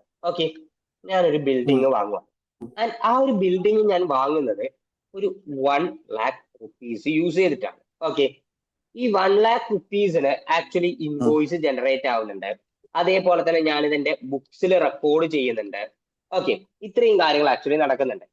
സോ ഏത് ഫിഗർ യൂസ് ചെയ്തിട്ടാണോ നിങ്ങൾ ആ ഒരു പെർട്ടിക്കുലർ ഐറ്റം വാങ്ങുന്നത്, ആ ഫിഗറിനെയാണ് നമ്മൾ ഹിസ്റ്റോറിക്കൽ കോസ്റ്റ് എന്ന് പറയുന്നത്.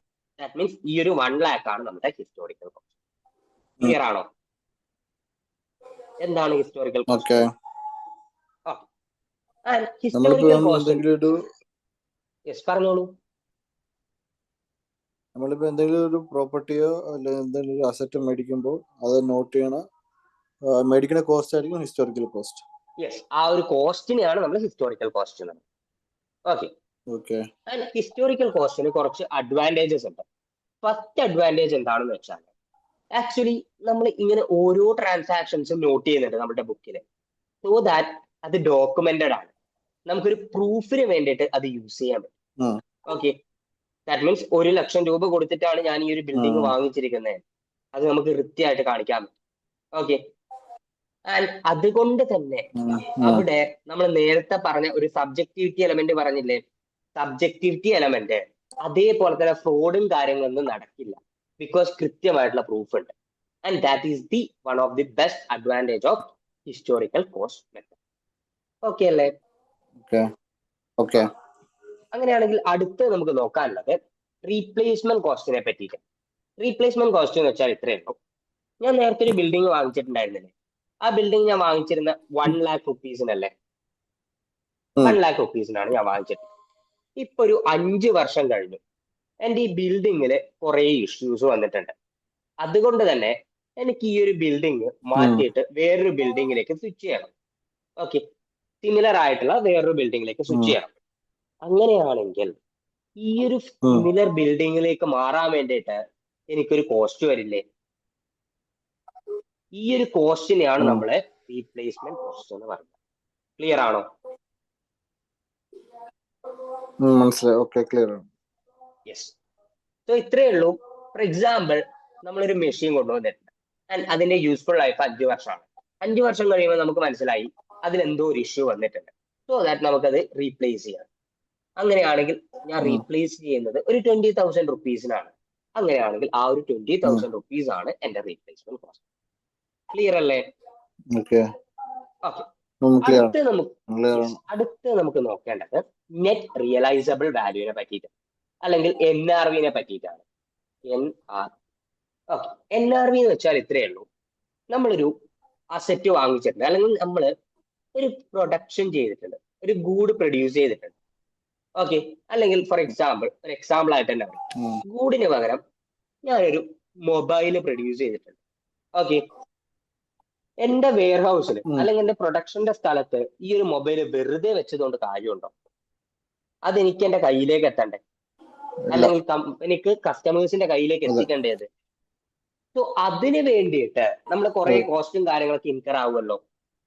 ഓക്കെ, സോ ഈ ഒരു മൊബൈല് വിൽക്കുന്ന സമയത്ത് നമുക്ക് എത്ര പ്രൈസ് ആണ് കിട്ടുക, ആൻഡ് അതിൽ നിന്നും നമ്മള് ഈ ഒരു മൊബൈല് വിൽക്കാൻ വേണ്ടിയിട്ട് നമ്മൾ എത്തിക്കേണ്ട ഒരു പ്രൈസ് ഉണ്ടല്ലോ. ദാറ്റ് മീൻസ് പ്രൊഡക്ഷൻ കഴിഞ്ഞിട്ട് ഫോർ എക്സാമ്പിൾ ഡെലിവറി കൺസിഡർ ചെയ്തോളൂ. ഓക്കെ, സോ ആ ഡെലിവറി ചെയ്യാൻ വേണ്ടിയിട്ട് നമുക്കൊരു കോസ്റ്റ് വരുമല്ലോ, ഇന്നത്തെ സ്ഥിതിയിലേക്ക് എത്തിക്കാൻ വേണ്ടിയിട്ട്. അതിനെയാണ് നമ്മള് നെറ്റ് റിയലൈസബിൾ വാല്യൂ എന്ന് പറയുക. ദാറ്റ് മീൻസ് എക്സ്പെക്റ്റഡ് പ്രൈസിൽ നിന്നും ഇന്ന് കാണുന്ന, that means cost yet to incur in order to make the item ready for sale. ഇതിനെയാണ് നമ്മൾ NRV എന്ന് പറയുന്നത്. Okay, net realisable value. അതൊരു എക്സാമ്പിളും കൂടി കാണിച്ചാൽ കുറച്ചുകൂടി ക്ലിയർ. ഓക്കെ, നോക്കാം. XY Limited machine from example above can restore at a cost of 5,000. So നമുക്ക് XYZ നേരത്തെ പറഞ്ഞിരിക്കുന്ന കമ്പനിയുടെ കേസിൽ ഈ ഒരു മെഷീൻ വിൽക്കുന്ന സമയത്ത് ഒരു 500 കൂടി നമ്മൾ ആ മെഷീനിലേക്ക് അഡീഷണലി ഇട്ട് കഴിഞ്ഞാൽ നമുക്ക് ആ ഒരു മെഷീൻ 10,000 രൂപയ്ക്ക് സെല് ചെയ്യാൻ പറ്റും. ഓക്കെ, അങ്ങനെയാണെങ്കിൽ നമ്മുടെ NRV എത്രയായിരിക്കും? 10,000 ആണ് എക്സ്പെക്ടഡ് പ്രൈസ്, 5,000 ആണ് cost yet to incur in order to make the item for sale. Clear ആണോ? അങ്ങനെയാണെങ്കിൽ നമ്മുടെ നെറ്റ് റിയലൈസബിൾ വാല്യൂ അല്ലെങ്കിൽ NRV ആയിട്ട് വരിക 10,000 മൈനസ് 5,000 വിച്ച് ഈസ് 5,000. ഓക്കെ അല്ലേ? അപ്പൊ നമ്മൾ പറഞ്ഞ ഇത്രയും മെത്തേഡ്സ് ഓക്കെ അല്ലേ? അടുത്ത മെത്തേഡിലേക്ക് പോയിക്കോട്ടെ. അടുത്ത് നമുക്ക് നോക്കാനുള്ളത് എക്കണോമിക് വാല്യൂവിനെ പറ്റിയിട്ടാണ്. എക്കണോമിക് വാല്യൂ എന്ന് പറഞ്ഞാൽ ഇത്രയേ ഉള്ളൂ. ഞാനൊരു അസറ്റ്, ഒരു ബിൽഡിംഗ് വാങ്ങിച്ചു. ഓക്കെ, ഞാനൊരു ബിൽഡിംഗ് വാങ്ങിച്ചിട്ട് അല്ലെങ്കിൽ ഞാനൊരു മെഷീൻ വാങ്ങിച്ചു. മെഷീനാണ് കുറച്ചുകൂടി. ഞാനൊരു മെഷീൻ വാങ്ങിച്ചിട്ട് ആൻഡ് ഈ ഒരു മെഷീൻ വാങ്ങിച്ചിട്ട് ഞാൻ ആക്ച്വലി അതിന്റെ ബിസിനസ്സിൽ യൂസ് ചെയ്യുമല്ലോ. ഞാൻ ബിസിനസ്സിൽ യൂസ് ചെയ്യുമല്ലോ. ആൻഡ് 5 വർഷമാണ് അതിന്റെ യൂസ്ഫുൾ ലൈഫ്. യൂസ്ഫുൾ ലൈഫ് എന്ന് പറഞ്ഞാൽ ആ ഒരു മെഷീൻ എനിക്ക് എന്റെ കമ്പനിയിൽ 5 വർഷം ഉപയോഗിക്കാൻ പറ്റും. ഓക്കെ, ഈ ഒരു 5 വർഷം ഞാൻ ഈ ഒരു മെഷീൻ യൂസ് ചെയ്യുന്ന സമയത്ത് ആക്ച്വലി എന്റെ കമ്പനിയിലേക്ക് ഒരു പ്രോഫിറ്റ് ജനറേറ്റ് ആവില്ലേ? ഒരു പ്രോഫിറ്റ് ജനറേറ്റ് ആവില്ലേ? ക്ലിയർ ആവുന്നുണ്ടോ? ഡൗട്ട് ഉണ്ടോ? ഓക്കെ ആണോ? Okay, fine. അങ്ങനെയാണെങ്കിൽ ഈ ഒരു പ്രോഫിറ്റ് എലമെന്റിനെയാണ് നമ്മൾ എന്ത് പറയാ? എക്കണോമിക് വാല്യൂ എന്ന് പറയാ. ദാറ്റ് മീൻസ് ആ ഒരു അസറ്റിൽ നിന്നും നമുക്ക് എത്രത്തോളം പ്രോഫിറ്റ് ജനറേറ്റ് ചെയ്യാൻ പറ്റും, assets ability in order to make the profit, അതിനെയാണ് നമ്മൾ എക്കണോമിക് വാല്യൂ എന്ന് പറയുന്നത്. ക്ലിയർ അല്ലേ? ഫോർ എക്സാമ്പിൾ, ഒരു എക്സാമ്പിൾ നോക്കുക. XY Limited buy a machine for 20,000 and profit generate ചെയ്യാൻ പറ്റുന്ന 4,000 ആണ് പെർ ഇയർ. ആൻഡ് നമുക്ക് യൂസ്ഫുൾ ആയിട്ട് വരുന്നത് 8 വർഷമാണ്. ഓക്കെ, അങ്ങനെയാണെങ്കിൽ ഒരു വർഷം 4,000 നമുക്ക് ഉണ്ടാക്കാൻ പറ്റും. അങ്ങനെ 8 വർഷമുണ്ട്. അങ്ങനെയാണെങ്കിൽ 4,000 × 8 വിച്ച് ഈസ് 32,000 ആണ് നമ്മുടെ എക്കണോമിക് വാല്യൂ. ഓക്കെ ആണോ? ക്ലിയർ ആണോ? എന്താണ് എക്കണോമിക് വാല്യൂ എന്ന്? അടുത്ത് നമുക്ക് നോക്കാനുള്ളത് ഫെയർ വാല്യൂവിനെ പറ്റിയിട്ടാണ്. ഫെയർ വാല്യൂ എന്ന് വെച്ചാൽ ഇത്രയേ ഉള്ളൂ. നമ്മുടെ മാർക്കറ്റിൽ നമുക്കൊരു സാധനം വിൽക്കണം. ഫോർ എക്സാമ്പിൾ, ഒരു മെഷീൻ നമുക്ക് മാർക്കറ്റിൽ വിൽക്കണം. അങ്ങനെയാണെങ്കിൽ മാർക്കറ്റിൽ ഒരു വാല്യൂ ഉണ്ടാവില്ലേ? ആ ഒരു വാല്യൂവിനായിരിക്കില്ലേ നമുക്ക് അത് വിൽക്കാൻ പറ്റുക. ഓക്കെ, ഫോർ എക്സാമ്പിൾ, ഞാനൊരു സോപ്പ് കമ്പനിയാണ് ആൻഡ് എനിക്കൊരു കോമ്പറ്റീറ്റർ ഉണ്ട്. എന്റെ കോമ്പറ്റീറ്റർ വിൽക്കുന്നത് 20 റുപ്പീസിനാണ്. എനിക്ക് ഒന്നുകിൽ 20 റുപ്പീസിന് തന്നെ വിൽക്കാം, അല്ലെങ്കിൽ അതിന്റെ താഴെയുള്ള ഒരു പ്രൈസിന് വിൽക്കാം, അല്ലെങ്കിൽ അതിന്റെ മുകളിലേക്ക് വരണമെങ്കിൽ അത്രയും ക്വാളിറ്റിയും കാര്യങ്ങളൊക്കെ വേണമല്ലോ.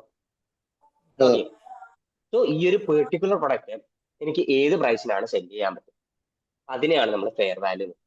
ക്ലിയർ ആണോ? അല്ലെങ്കിൽ സിംപ്ലി ഓപ്പൺ മാർക്കറ്റ് വാല്യൂ എന്ന് പറയും. ഓക്കെ അല്ലേ? സാധാരണ ഇപ്പൊ നമ്മുടെ റിയൽ എസ്റ്റേറ്റിന്റെ കേസിൽ നോക്കുവാണെങ്കിൽ ലാൻഡ് നമ്മൾ സെല് ചെയ്യുന്നില്ലേ? നമുക്കറിയാം, ഫോർ എക്സാമ്പിൾ എ എന്ന് പറയുന്ന സ്ഥലത്ത് ഒരു ലാൻഡ് ഉണ്ട്, അതേപോലെ തന്നെ ബി എന്ന് പറയുന്ന സ്ഥലത്ത് ഒരു ലാൻഡ് ഉണ്ട്. ഇത് രണ്ടും നിയറസ്റ്റ് പ്ലേസസ് ആണ്. അങ്ങനെയാണെങ്കിൽ ഈ ഒരു എയുടെ നിയറസ്റ്റ് ആയിട്ടുള്ള ഒരു പ്രൈസ് തന്നെ ആയിരിക്കുമല്ലോ ഈ ബിക്കും. കൂടുതൽ പ്രൈസ് നമുക്ക് കോട്ട് ചെയ്യാൻ പറ്റില്ലല്ലോ, ഒരുപാട് കൂടുതൽ പ്രൈസിന് കോട്ട് ചെയ്യാൻ പറ്റില്ലല്ലോ. സോ അത് തന്നെയാണ് ഓപ്പൺ മാർക്കറ്റ് വാല്യൂ. ക്ലിയർ ആണോ? ഓക്കെ അല്ലേ? അങ്ങനെയാണെങ്കിൽ അടുത്തത് നമുക്ക് നോക്കാനുള്ളത് നമ്മുടെ പ്രിൻസിപ്പൽ ഫിനാൻഷ്യൽ സ്റ്റേറ്റ്മെന്റിനെ പറ്റിയിട്ടാണ്. നേരത്തെ ഞാൻ പറഞ്ഞിട്ടുണ്ടായിരുന്നില്ലേ SOFP, അതേപോലെ തന്നെ SOPL എന്നൊക്കെ. അതിനെ പറ്റിയിട്ടാണ് അടുത്ത നമുക്ക് നോക്കാനുള്ളത്. ഓക്കെ, നോക്കാം. ഒരു മിനിറ്റ്.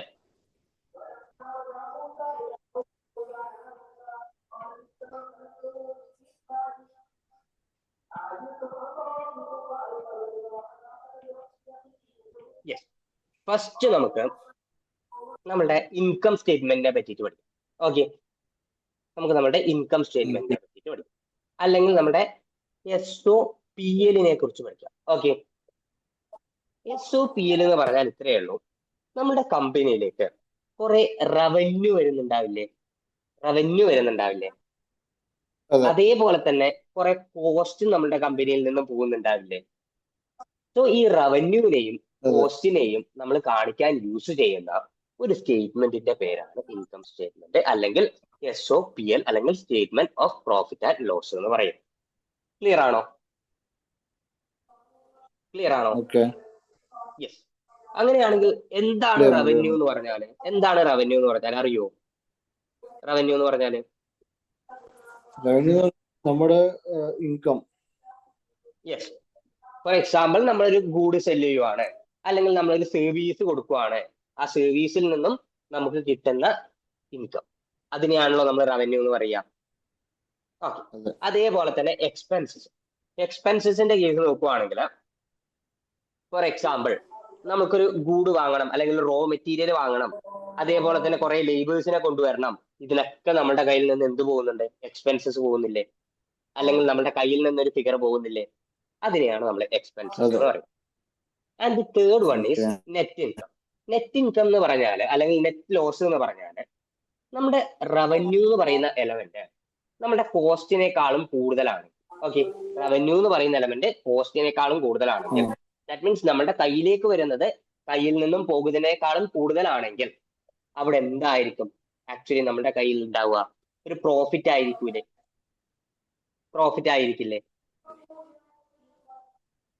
മനസ്സിലാവുന്നുണ്ടോ? അതെ അതെ മനസ്സിലാവുന്നുണ്ട് യെസ്. മനസ്സിലാവുന്നുണ്ട്. റവന്യൂ കൂടുതൽ എക്സ്പെൻസ് കുറവും. എക്സ്പെൻസ് കുറവ്. അങ്ങനെയാണെങ്കിൽ അതിന്റെ നേരെ വൈസ് വേഴ്സി ആണെങ്കിൽ എന്ത് സംഭവിക്കും? ലോസ് ആവും. യെസ്, ലോസ് ആവും. ദാറ്റ്സ് ഇറ്റ്, അത്രേ ഉള്ളൂ. ആൻഡ് ആക്ച്വലി നമ്മുടെ ഇൻകം സ്റ്റേറ്റ്മെന്റിന് നമുക്കൊരു ഇക്വേഷൻ ഉണ്ട്. Revenue minus expenses equal to net income. Or same thing, ഇപ്പൊ നമ്മൾ പറഞ്ഞ സെയിം സാധനം അവരൊരു ഇക്വേഷനിലേക്ക് ഇട്ടു, അത്രേ ഉള്ളൂ. ഓക്കെ, ഓക്കെ ക്ലിയർ അല്ലേ? ആൻഡ് നമ്മളുടെ ഒരു ക്ലിയർ ഇൻകം സ്റ്റേറ്റ്മെന്റ് നോക്കുവാണെങ്കിൽ ഇങ്ങനെയായിരിക്കും നമ്മുടെ ഒരു ബേസിക് ഇൻകം സ്റ്റേറ്റ്മെന്റ് ഉണ്ടോ? ഓക്കെ, നോക്ക്. ഇത് ആക്മി വിഡ്ജറ്റ് എന്ന് പറയുന്ന ഒരു കമ്പനിയുടെ ഇൻകം സ്റ്റേറ്റ്മെന്റ് ആണ്. Income statement for the month ended February 28, 2020. Okay. ഇങ്ങനെയായിരിക്കും, ഇങ്ങനെ ഒരു ഹെഡിങ്ങോടെ ആയിരിക്കും ഏതൊരു സ്റ്റേറ്റ്മെന്റും സ്റ്റാർട്ട് ചെയ്യും. ഓക്കെ. അതിപ്പം SOPL ആയിക്കോട്ടെ, SOFP ആയിക്കോട്ടെ, അങ്ങനെ ഏത് സ്റ്റേറ്റ്മെന്റും സ്റ്റാർട്ട് ചെയ്യാം. ആൻഡ് ഒരു ഡിഫറൻസ് വരുന്നത് എന്താണെന്ന് വെച്ചാൽ, ഇൻകം സ്റ്റേറ്റ്മെന്റ് നമ്മൾ പ്രിപ്പയർ ചെയ്യുക ഒരു പെർട്ടിക്കുലർ പീരീഡിലേക്ക് വേണ്ടിയിട്ടായിരിക്കും. ദാറ്റ് മീൻസ് ഒരു വർഷത്തേക്ക് എന്നുള്ള രീതിയിലൊക്കെ ആയിരിക്കാം ഇൻകം സ്റ്റേറ്റ്മെന്റ് നമ്മൾ പ്രിപ്പയർ ചെയ്യും. ഓക്കെ, ക്ലിയർ ആണോ? ഓക്കെ ആൻഡ് ഇൻകം സ്റ്റേറ്റ്മെന്റ് നമ്മൾ എപ്പോഴും റവന്യൂ വെച്ചിട്ടായിരിക്കും സ്റ്റാർട്ട് ചെയ്യുക. ഓക്കെ, നമ്മുടെ കമ്പനിയുടെ കയ്യിലേക്ക് വരുന്ന ഐറ്റംസ് വെച്ചിട്ടായിരിക്കും സ്റ്റാർട്ട് ചെയ്യുക. ക്ലിയർ അല്ലേ? ഓക്കെ ആൻഡ് സെക്കൻഡ് തിങ് ആയിട്ട് നമ്മൾ കാണിക്കുക എക്സ്പെൻസസ് ആയിരിക്കും. ഓക്കെ, റവന്യൂ കാണിക്കും, പിന്നീട് എക്സ്പെൻസസ്. സോ നമുക്ക് ടോട്ടൽ റവന്യൂ കിട്ടും, ടോട്ടൽ എക്സ്പെൻസസ് കിട്ടും.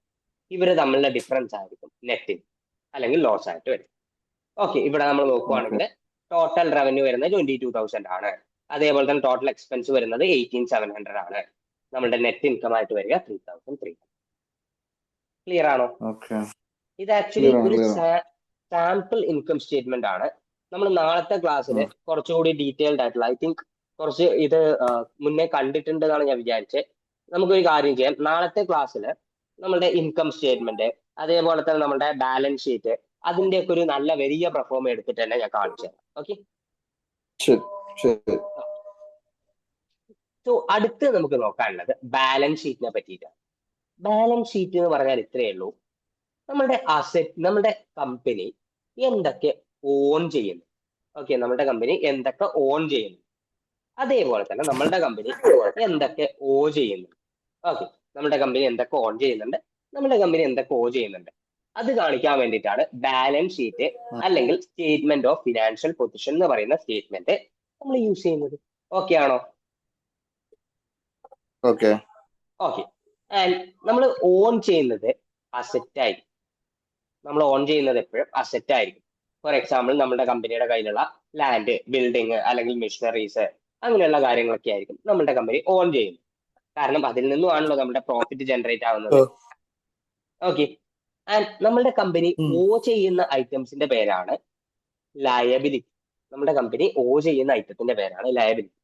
ലയബിലിറ്റി എന്ന് പറഞ്ഞാൽ ഇത്രയേ ഉള്ളൂ. ഫോർ എക്സാമ്പിൾ, നമ്മളിപ്പോ ഒരു ബിസിനസ് സ്റ്റാർട്ട് ചെയ്യാൻ വേണ്ടിയിട്ട് ബാങ്കിലേക്ക് പോവാണ്. ആൻഡ് ബാങ്കിൽ നിന്ന് നമ്മളൊരു ഫിഗർ വായ്പ എടുക്കുവാണ്. നമ്മൾ ആ വായ്പ തിരിച്ചടക്കണമല്ലോ. ചിലപ്പം ആ വായ്പ നമ്മൾ എടുത്തത് 1-2 വർഷത്തിലേക്കായിരിക്കും. ഓക്കെ, 1-ൽ കൂടുതൽ വർഷത്തിലേക്കായിരിക്കും. ഓക്കെ, അങ്ങനെയാണെങ്കിൽ അതിനെ നമ്മൾ നോൺ കറന്റ് ലയബിലിറ്റി എന്ന് പറയും. 1 വർഷത്തിൽ കൂടുതലാണെങ്കിൽ അതിന് നമ്മൾ നോൺ കറന്റ് ലയബിലിറ്റി എന്ന് പറയും. ആൻഡ് 1 വർഷത്തിനുള്ളിൽ നമ്മുടെ അടച്ചു തീർക്കാം എന്ന് പറഞ്ഞിട്ടാണ് എടുക്കുന്നതെങ്കിൽ അതിന് നമ്മൾ കറന്റ് ലയബിലിറ്റി എന്ന് പറയും. ക്ലിയർ ആണോ? എന്താണ് കറന്റ് ലയബിലിറ്റി, എന്താണ് non current Clear. Liability? Okay, അതേപോലെ തന്നെ അസറ്റിന്റെ More than 1 year, current liability in 1 year, അല്ലേ? Yes, less than 1 year or within 1 year. Within 1 year, that's it. അതേപോലെ തന്നെ നമുക്ക് അസറ്റിനെയും ക്ലാസിഫൈ ചെയ്യാം. അസറ്റ് നമുക്കിപ്പോ ഫോർ എക്സാമ്പിൾ ലാൻഡ്, ബിൽഡിങ് അങ്ങനെയുള്ള സാധനങ്ങളൊക്കെ നമുക്കറിയാം മിക്കവാറും 1-ൽ കൂടുതൽ വർഷത്തിലേക്കായിരിക്കും നമ്മൾ എടുക്കുന്നുണ്ട്, അല്ലേ? അതേ സമയത്ത് നമ്മളുടെ കമ്പനിയിൽ ഒരു ഷോപ്പ് കീപ്പർ ആണ്, അല്ലെങ്കിൽ ഒരു ഷോപ്പാണ് നമുക്കുള്ളത്. ആ ഷോപ്പിൽ നമ്മൾ കുറച്ച് സ്യൂട്ട്സും കാര്യങ്ങളൊക്കെ കൊണ്ടുവയ്ക്കുന്നു. അതൊരു ടെമ്പററി പീരീഡിലേക്കായിരിക്കില്ലേ നമ്മൾ കൊണ്ടുവെക്കുക? ആ ഒരു ഷോപ്പിൽ കൊണ്ടുവെക്കുന്ന ഈ സ്യൂട്ട്സിന്റെയും കാര്യങ്ങളുടെ ഒക്കെ പേരാണ് ഇൻവെന്ററി. ഓക്കെ, എന്താണ് ഇൻവെന്ററി? ഓക്കെ, ഇത് വിറ്റ് കൊടുത്താൽ മാത്രമേ കമ്പനിക്ക് ലാഭം വരുള്ളൂ, അല്ലെങ്കിൽ ആ ഒരു ഷോപ്പ് കീപ്പറിന് ലാഭം വരുള്ളൂ. സോ 1 വർഷത്തിലേക്ക് ആണ്, അല്ലെങ്കിൽ ആ ഒരു ഷോർട്ട് പീരീഡിലേക്കാണ് ഈ ഒരു സാധനം അവിടെ കൊണ്ടുവച്ചിട്ടുള്ളത്. അതിന്റെ പേരാണ് current assets. Current assets. Okay, ഇൻവെന്ററിയുടെ പേരാണ് കറന്റ് അസറ്റ്സ് അല്ലേ? ഇൻവെന്ററിയുടെ പേരല്ല കറന്റ് അസറ്റ്. 1 വർഷം കൊണ്ട് നമ്മുടെ കമ്പനിയിൽ എന്തൊക്കെ അസറ്റ്സ് വരുന്നുണ്ട്. ഫോർ എക്സാമ്പിൾ, കുറച്ച് ക്യാഷ് ഉണ്ട് നമ്മുടെ കയ്യിൽ. ആൻഡ് ഈ ഒരു ക്യാഷ് നമുക്ക് 1 വർഷം മാത്രമേ യൂസ് ചെയ്യാൻ പറ്റൂ. വിത്തിൻ 1 ഇയറിൽ നമ്മൾ യൂസ് ചെയ്ത് തീർക്കണം. അല്ലെങ്കിൽ ഫോർ എക്സാമ്പിൾ നമ്മുടെ ഷോപ്പിൽ കൊണ്ടുവെക്കുന്ന ഇൻവെന്ററി, അല്ലെങ്കിൽ കുറച്ച് റോ മെറ്റീരിയൽസ്, ഗുഡ്സ് പോലെയുള്ള ഐറ്റംസ്, ഇത് നമ്മൾ ഒരു ഷോർട്ട് പീരീഡിൽ തന്നെ വിറ്റ് തീർക്കണം. അല്ലെങ്കിൽ എന്ത് സംഭവിക്കും? ആക്ച്വലി നമ്മളുടെ ഫോർ എക്സാമ്പിൾ നമ്മൾ കുറച്ച് മിഠായി ഒരു ഷോപ്പിൽ കൊണ്ടുവെക്കുവാണ്. ആൻഡ് ഈ മിഠായി നമ്മൾ ഒരു ഫോർ എക്സാമ്പിൾ 1 മാസേ ആ മിഠായിക്ക് ഷെൽഫ് ലൈഫ് ഉള്ളൂ. ഈ 1 മാസം കഴിഞ്ഞാൽ എന്ത് സംഭവിക്കും? ഓട്ടോമാറ്റിക്കലി ആ ഒരു മിഠായി കേട് വന്ന് പോകും, അല്ലേ? സോ ആ ഒരു ഷോർട്ട് പീരീഡിലേക്ക് നമ്മൾ കൊണ്ടുവെക്കുന്ന ഐറ്റം, അതിനെയാണ് നമ്മൾ കറന്റ് ലയബിലിറ്റി. ദാറ്റ് മീൻസ് 1 വർഷം, വിത്തിൻ 1 ഇയർ.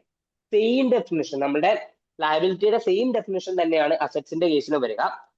കറന്റ് എന്ന് പറഞ്ഞാൽ വിത്തിൻ 1 ഇയർ, നോൺ കറന്റ് എന്ന് വെച്ചാൽ more than 1 year. That's it. Clear ആണോ? അങ്ങനെയാണെങ്കിൽ ആക്ച്വലി നമ്മളിപ്പം അസറ്റിന്റെ കേസും ലയബിലിറ്റിയുടെ കേസും പറഞ്ഞു. നമ്മൾ നേരത്തെ പറഞ്ഞിട്ടുണ്ടായിരുന്നു, ഒരു ബിസിനസ് സ്റ്റാർട്ട് ചെയ്യുന്ന സമയത്ത് നമ്മൾ ഒരു ഫിഗർ, ഒരു ക്യാപിറ്റൽ എന്ന് പറയുന്ന സാധനം ബിസിനസ്സിലേക്ക് കൊണ്ടുപോയി ഇൻവെസ്റ്റ് ചെയ്യൂലേ? ഒരു ക്യാപിറ്റൽ എന്ന് പറയുന്ന സാധനം ബിസിനസ് സ്റ്റാർട്ട് ചെയ്യുന്ന സമയത്ത് നമ്മളൊരു ഫിഗർ ബിസിനസ്സിലേക്ക് കൊണ്ടുപോയി ഇൻവെസ്റ്റ് ചെയ്യൂലേ? ഇൻവെസ്റ്റ് ചെയ്യും. ആക്ച്വലി അത് നമ്മളുടെ ഒരു അസറ്റ് ആണോ? ആക്ച്വലി ആ ഇൻവെസ്റ്റ് ചെയ്യുന്ന നമ്മളുടെ അസറ്റ് ആണോ? അസറ്റ് അല്ല. ഓക്കെ, നമുക്ക് ആക്ച്വലി ബിസിനസ് എൻറ്റിറ്റി കൺസെപ്റ്റ് എന്ന് പറഞ്ഞിട്ട് ഒരു കൺസെപ്റ്റ് പഠിക്കാനുണ്ട്. ഈ കൺസെപ്റ്റിൽ എന്താണ് പറയുന്നത് വെച്ചാൽ, ലോ പ്രകാരം ആ ഒരു ബിസിനസിന്റെ ഓണറും ബിസിനസ്സും സെപ്പറേറ്റ് ലീഗൽ പേഴ്സൺസ് ആണ്. ഓക്കെ, സെപ്പറേറ്റ് ലീഗൽ പേഴ്സൺസ് ആണ് ഓണറും അതേപോലെ തന്നെ ആ ഒരു ബിസിനസ്സും. ഓക്കെ, അങ്ങനെയാണെങ്കിൽ ഒരു ബിസിനസിന്റെ പെർസ്പെക്റ്റീവ് നോക്കുന്ന സമയത്ത് നമ്മൾ ഒരു 1 lakh ക്യാപിറ്റൽ ആയിട്ട് കൊണ്ടുപോയിട്ട് ഇട്ടിട്ടുണ്ട്. അങ്ങനെയാണെങ്കിൽ ഈ ഒരു 1 lakh ആക്ച്വലി എന്താണ്? നമ്മളുടെ ഒരു ലയബിലിറ്റി എലമെന്റ് പോലെയല്ലേ ട്രീറ്റ് ചെയ്യാം?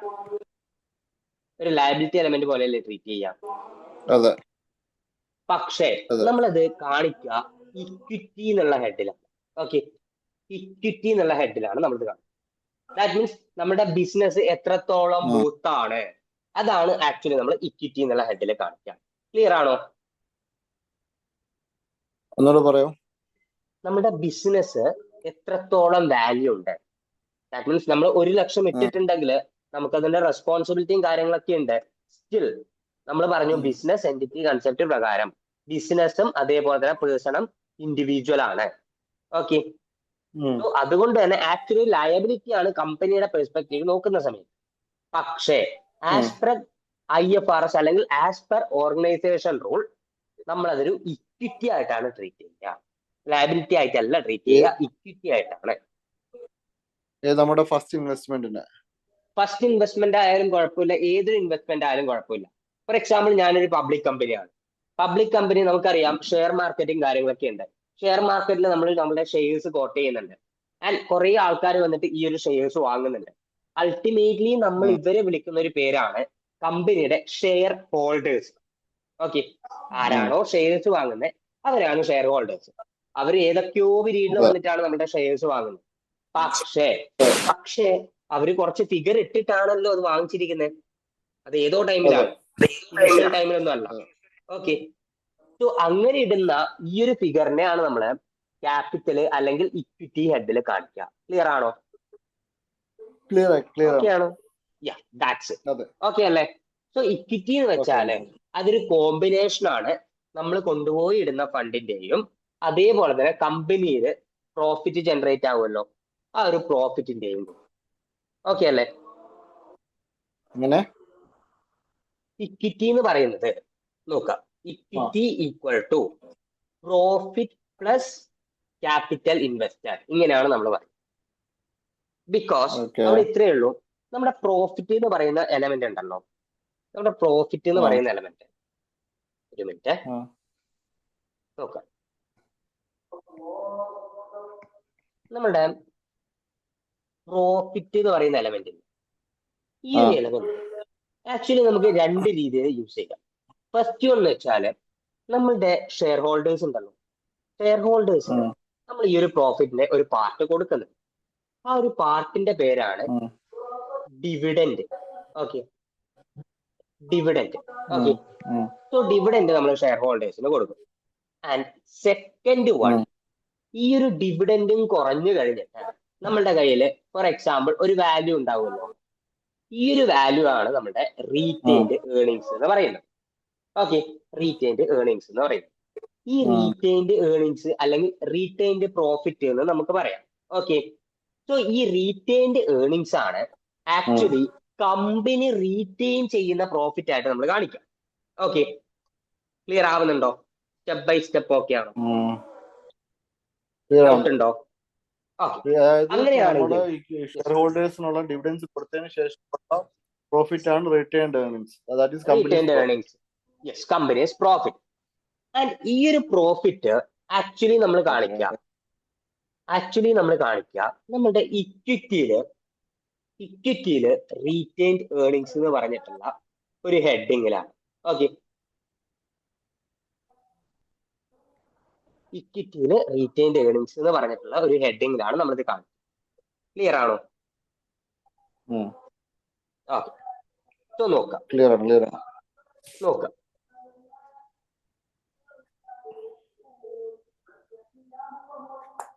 ഇതാണ് ആക്ച്വലി നമ്മളുടെ ഒരു ബാലൻസ് ഷീറ്റ്. ഓക്കെ, ഇതാണ് നമ്മുടെ ബാലൻസ് ഷീറ്റ്. ഞാൻ നേരത്തെ പറഞ്ഞു ഏതൊരു സ്റ്റേറ്റ്മെന്റിനാണെങ്കിലും നമ്മൾ ഫസ്റ്റ് ഓഫ് ഓൾ ഒരു ഹെഡിങ് ക്രിയേറ്റ് ചെയ്യും. ഓക്കെ, ആ ഒരു ഹെഡിങ് ആണ് ഇവിടെ widgets in balance sheet asset. കണ്ടോ, ഞാൻ പറഞ്ഞില്ലേ നേരത്തെ ഒരു പീരീഡിന്റെ കേസ് പറഞ്ഞില്ലേ, ഇതൊരു ലോങ് പീരീഡിലേക്കായിരിക്കാം നമ്മൾ പ്രിപ്പയർ ചെയ്യുന്നത് ബാലൻസ് ഷീറ്റ് എന്ന് പറയുന്ന സാധനം. ഓക്കെ, ബിക്കോസ് അതിന് നമ്മുടെ കമ്പനിയുടെ അസെറ്റ് ഉണ്ട്, അതേപോലെ തന്നെ ലയബിലിറ്റീസ് ഉണ്ട്. മോർ ദാൻ 1 ഇയറുള്ള ലയബിലിറ്റീസും മോർ ദാൻ 1 ഇയറുള്ള അസെറ്റും കാര്യങ്ങളൊക്കെ കിടപ്പില്ലേ. സോ അത് നമ്മൾ ഒരു പെർട്ടിക്കുലർ പീരീഡിലേക്കല്ല, ആസ് ഓൺ ഉള്ള രീതിയിലാണ് പ്രിപ്പയർ ചെയ്യുക. So balance sheet as at February 28, 2020. Okay, and ഇവിടെ നോക്കാം. ഫസ്റ്റ് നമ്മൾ സ്റ്റാർട്ട് ചെയ്യുക അസെറ്റിന്റെ ഹെഡിങ് വെച്ചിട്ടായിരുന്നു. ക്ലിയർ ആവുന്നുണ്ടോ? ആൻഡ് അസെറ്റിന്റെ ഹെഡിങ് ഇത് ആക്ച്വലി ഒരു ബേസിക് സ്റ്റേറ്റ്മെന്റ് ആണ്. നാളെ ഞാൻ നേരത്തെ പറഞ്ഞ പോലെ തന്നെ ഒരു ഡീറ്റെയിൽഡ് സ്റ്റേറ്റ്മെന്റ് കാണിച്ചു തരാം. ഓക്കെ, സോ അസെറ്റിന്റെ കേസിൽ ആക്ച്വലി നമുക്ക് രണ്ടായിട്ട് തിരിക്കാം, നോൺ കറന്റ് അസെറ്റും അതേപോലെ തന്നെ കറന്റ് അസെറ്റും. ഓക്കെ, ഫസ്റ്റ് നമ്മൾ അസെറ്റിന്റെ കാറ്റഗറി ആണ്, പിന്നീട് നമ്മൾ ഇക്വിറ്റിയുടെ കാറ്റഗറി കാണിക്കും. ഇക്വിറ്റിയുടെ കാറ്റഗറി നമ്മൾ കാണിക്കുന്ന സമയത്ത് ഓണേഴ്സ് ക്യാപിറ്റൽ വരും ഫസ്റ്റ്. ഓക്കെ, ദാറ്റ് മീൻസ് ഞാൻ നേരത്തെ പറഞ്ഞു ഓണർ കൊണ്ടുപോയി ഇടുന്ന ഒരു ഫിഗർ ഇല്ലേ, അതിനാണ് നമ്മൾ ഓണേഴ്സ് ക്യാപിറ്റൽ എന്ന് പറയാം. ഓക്കെ, സെക്കൻഡിൽ നമ്മൾ കാണിക്കാം റീറ്റെയിൻഡ് ഏർണിങ്സ് ആണ്. നേരത്തെ നമ്മൾ പറഞ്ഞില്ല എന്താണ് റീറ്റെയിൻഡ് ഏർണിങ്സ് എന്ന്. സോ ആ റീറ്റെയിൻഡ് ഏർണിങ്സ് ഇപ്പം ഏത് ഹെഡിലാ വന്നേ? ഇക്വിറ്റി എന്ന് പറഞ്ഞിരിക്കുന്ന ഈ ഒരു ഹെഡിലല്ലേ വന്നിരിക്കുന്നത്. ഓക്കെ, നെക്സ്റ്റ് തിങ് നമ്മൾ കാണിക്കാം ലെസ് വിഡ്രോവൽസ് ആൻഡ് ഡിവിഡൻസ്, എന്തെങ്കിലും ഡിവിഡൻസോ വിഡ്രോവലോ കാര്യങ്ങളോ വന്നിട്ടുണ്ടോ നമ്മൾ കാണിക്കും. ഓക്കെ, ഉം, അതിന്റെ ടോട്ടൽ ആയിരിക്കും നമ്മുടെ ഇക്വിറ്റി ആയിട്ട് കാണിക്കും. ഓക്കെ ആണോ? ഉം, ഉം. യെസ്. പിന്നീട് നമ്മൾ ലയബിലിറ്റി കാണിക്കും. ലയബിലിറ്റിയുടെ കേസിൽ അക്കൗണ്ട് പേയബിള്, അതേപോലെ നോട്ട് പേയബിള്, ടോട്ടൽ ലയബിലിറ്റീസ്, ഇത്രയും കാര്യങ്ങൾ. ക്ലിയർ ആണോ? ഓക്കെ അല്ലേ? സോ നമ്മുടെ എസ് ഒ അതെ എഫ് പിയും അതെ എസ് ഒ പി എല്ലും ക്ലിയർ ആണോ? ഓക്കെ. ക്ലിയർ ഈ ആണ്. രണ്ട് അപ്പൊ ഇതിപ്പം ടോട്ടൽ എല്ലാം ഓക്കെ ആണെങ്കിൽ ബാലൻസ് ഷീറ്റ് കറക്റ്റ് ആകുന്നു. യെസ്, ഇതൊക്കെ ആക്ച്വലി നമുക്ക് അതിനൊരു ഇക്വേഷൻ പറയാനുണ്ട്. ആ ഒരു ഇക്വേഷനിലേക്ക് നമ്മൾ റീച്ച് ചെയ്യും. ഇക്വേഷൻ എന്താണെന്ന് വെച്ചാൽ നമുക്കൊരു അക്കൗണ്ടിങ് ഇക്വേഷൻ ഉണ്ട്. അക്കൗണ്ടിങ് ഇക്വേഷൻ എന്നാണ് ആ ഒരു ഇക്വേഷന്റെ പേര് വരുന്നത്. അക്കൗണ്ടിങ് ഇക്വേഷൻ പ്രകാരം നമ്മളുടെ total asset should be equal to total liability plus capital. Yes, ലയബിലിറ്റിയുടെയും ക്യാപിറ്റലിന്റെയും ടോട്ടൽ ആയിട്ട് വരുന്ന ഒരു ഫിഗറും അതേപോലെ തന്നെ നമ്മുടെ ടോട്ടൽ അസറ്റ് ആയിട്ട് വരുന്ന ഫിഗറും ഈക്വൽ ആയിരിക്കും. അങ്ങനെയാണെങ്കിൽ മാത്രമേ നമ്മളുടെ ബാലൻസ് ഷീറ്റ് ടാലി ആയി എന്ന് നമുക്ക് പറയാൻ പറ്റുള്ളൂ. ക്ലിയർ ആണോ? ക്ലിയർ ആണ്. ഓക്കെ. സോ നമ്മുടെ അക്കൗണ്ടിങ് ഇക്വേഷൻ എന്ന് പറയുന്നത് total asset is equal to total liability plus capital ആണ്. ഓക്കെ. ഓക്കെ. അടുത്ത നമുക്ക് ജസ്റ്റ് ഒരു ബേസിക് ടേം നോക്കാം. ഇതിന്റെ കേസിൽ വരുന്നത് തന്നെ ആ ബേസിക് ടേമിന്റെ പേര് ലിക്വിഡിറ്റി എന്നാണ്. ലിക്വിഡിറ്റി എന്ന് പറഞ്ഞാൽ ഇത്രയേ ഉള്ളൂ. നമ്മുടെ കമ്പനിയുടെ കയ്യില് കുറച്ച് ക്യാഷ് എലമെന്റ് ഉണ്ട്. ഓക്കെ, കുറച്ച് ക്യാഷ് എലമെന്റ് ഉണ്ടാവും. അല്ലെങ്കിൽ ഫോർ എക്സാമ്പിൾ ഞാൻ നേരത്തെ പറഞ്ഞ പോലെ ഇൻവെന്ററിയും കാര്യങ്ങളൊക്കെ ഉണ്ട്. ഓക്കെ, ഈ ഒരു ഇൻവെന്ററി നമുക്ക് എത്ര പെട്ടെന്ന് സെല് ചെയ്യാൻ പറ്റുന്നു, അതിൽ നിന്ന് നമുക്ക് എത്ര പെട്ടെന്ന് ക്യാഷ് ജനറേറ്റ് ചെയ്യാൻ പറ്റുന്നു, അത് യൂസ് ചെയ്തിട്ട് നമുക്ക് എത്ര പെട്ടെന്ന് നമ്മുടെ ലയബിലിറ്റീസ് ഒക്കെ അടച്ചു തീർക്കാൻ പറ്റുന്നു, ഇതിന്റെ പേരാണ് ലിക്വിഡിറ്റി എന്ന് പറയുന്നത്. ദാറ്റ് മീൻസ് ഒരു ഇൻവെന്ററി വിറ്റിട്ട് അല്ലെങ്കിൽ ഒരു പെർട്ടിക്കുലർ ഐറ്റം വിറ്റിട്ട് നമ്മുടെ കമ്പനിക്ക് എത്ര പെട്ടെന്ന് ക്യാഷ് ജനറേറ്റ് ചെയ്യാൻ പറ്റും, അതിനെയാണ് നമ്മുടെ ലിക്വിഡിറ്റി എന്ന് പറയുക. ക്ലിയർ ആണോ? ക്ലിയർ ആണ്. Clear okay. സോ ദാറ്റ് കമ്പനിയുടെ കേസ് നോക്കുവാണെങ്കിൽ എപ്പോഴും ലിക്വിഡ് പൊസിഷൻ നല്ലതായിരിക്കുന്നതാണ് better. That means good condition ആയിരിക്കുന്നതാണ് ബെറ്റർ. ബിക്കോസ് പെട്ടെന്ന് തന്നെ നമുക്ക് ആ ഒരു കടം തീർക്കാൻ പറ്റും. ഓക്കെ, ഒന്നുകൂടി പറയണോ? ആണ്. ക്ലിയർ ആണ്. ക്ലിയർ ആണ്. ഓക്കെ,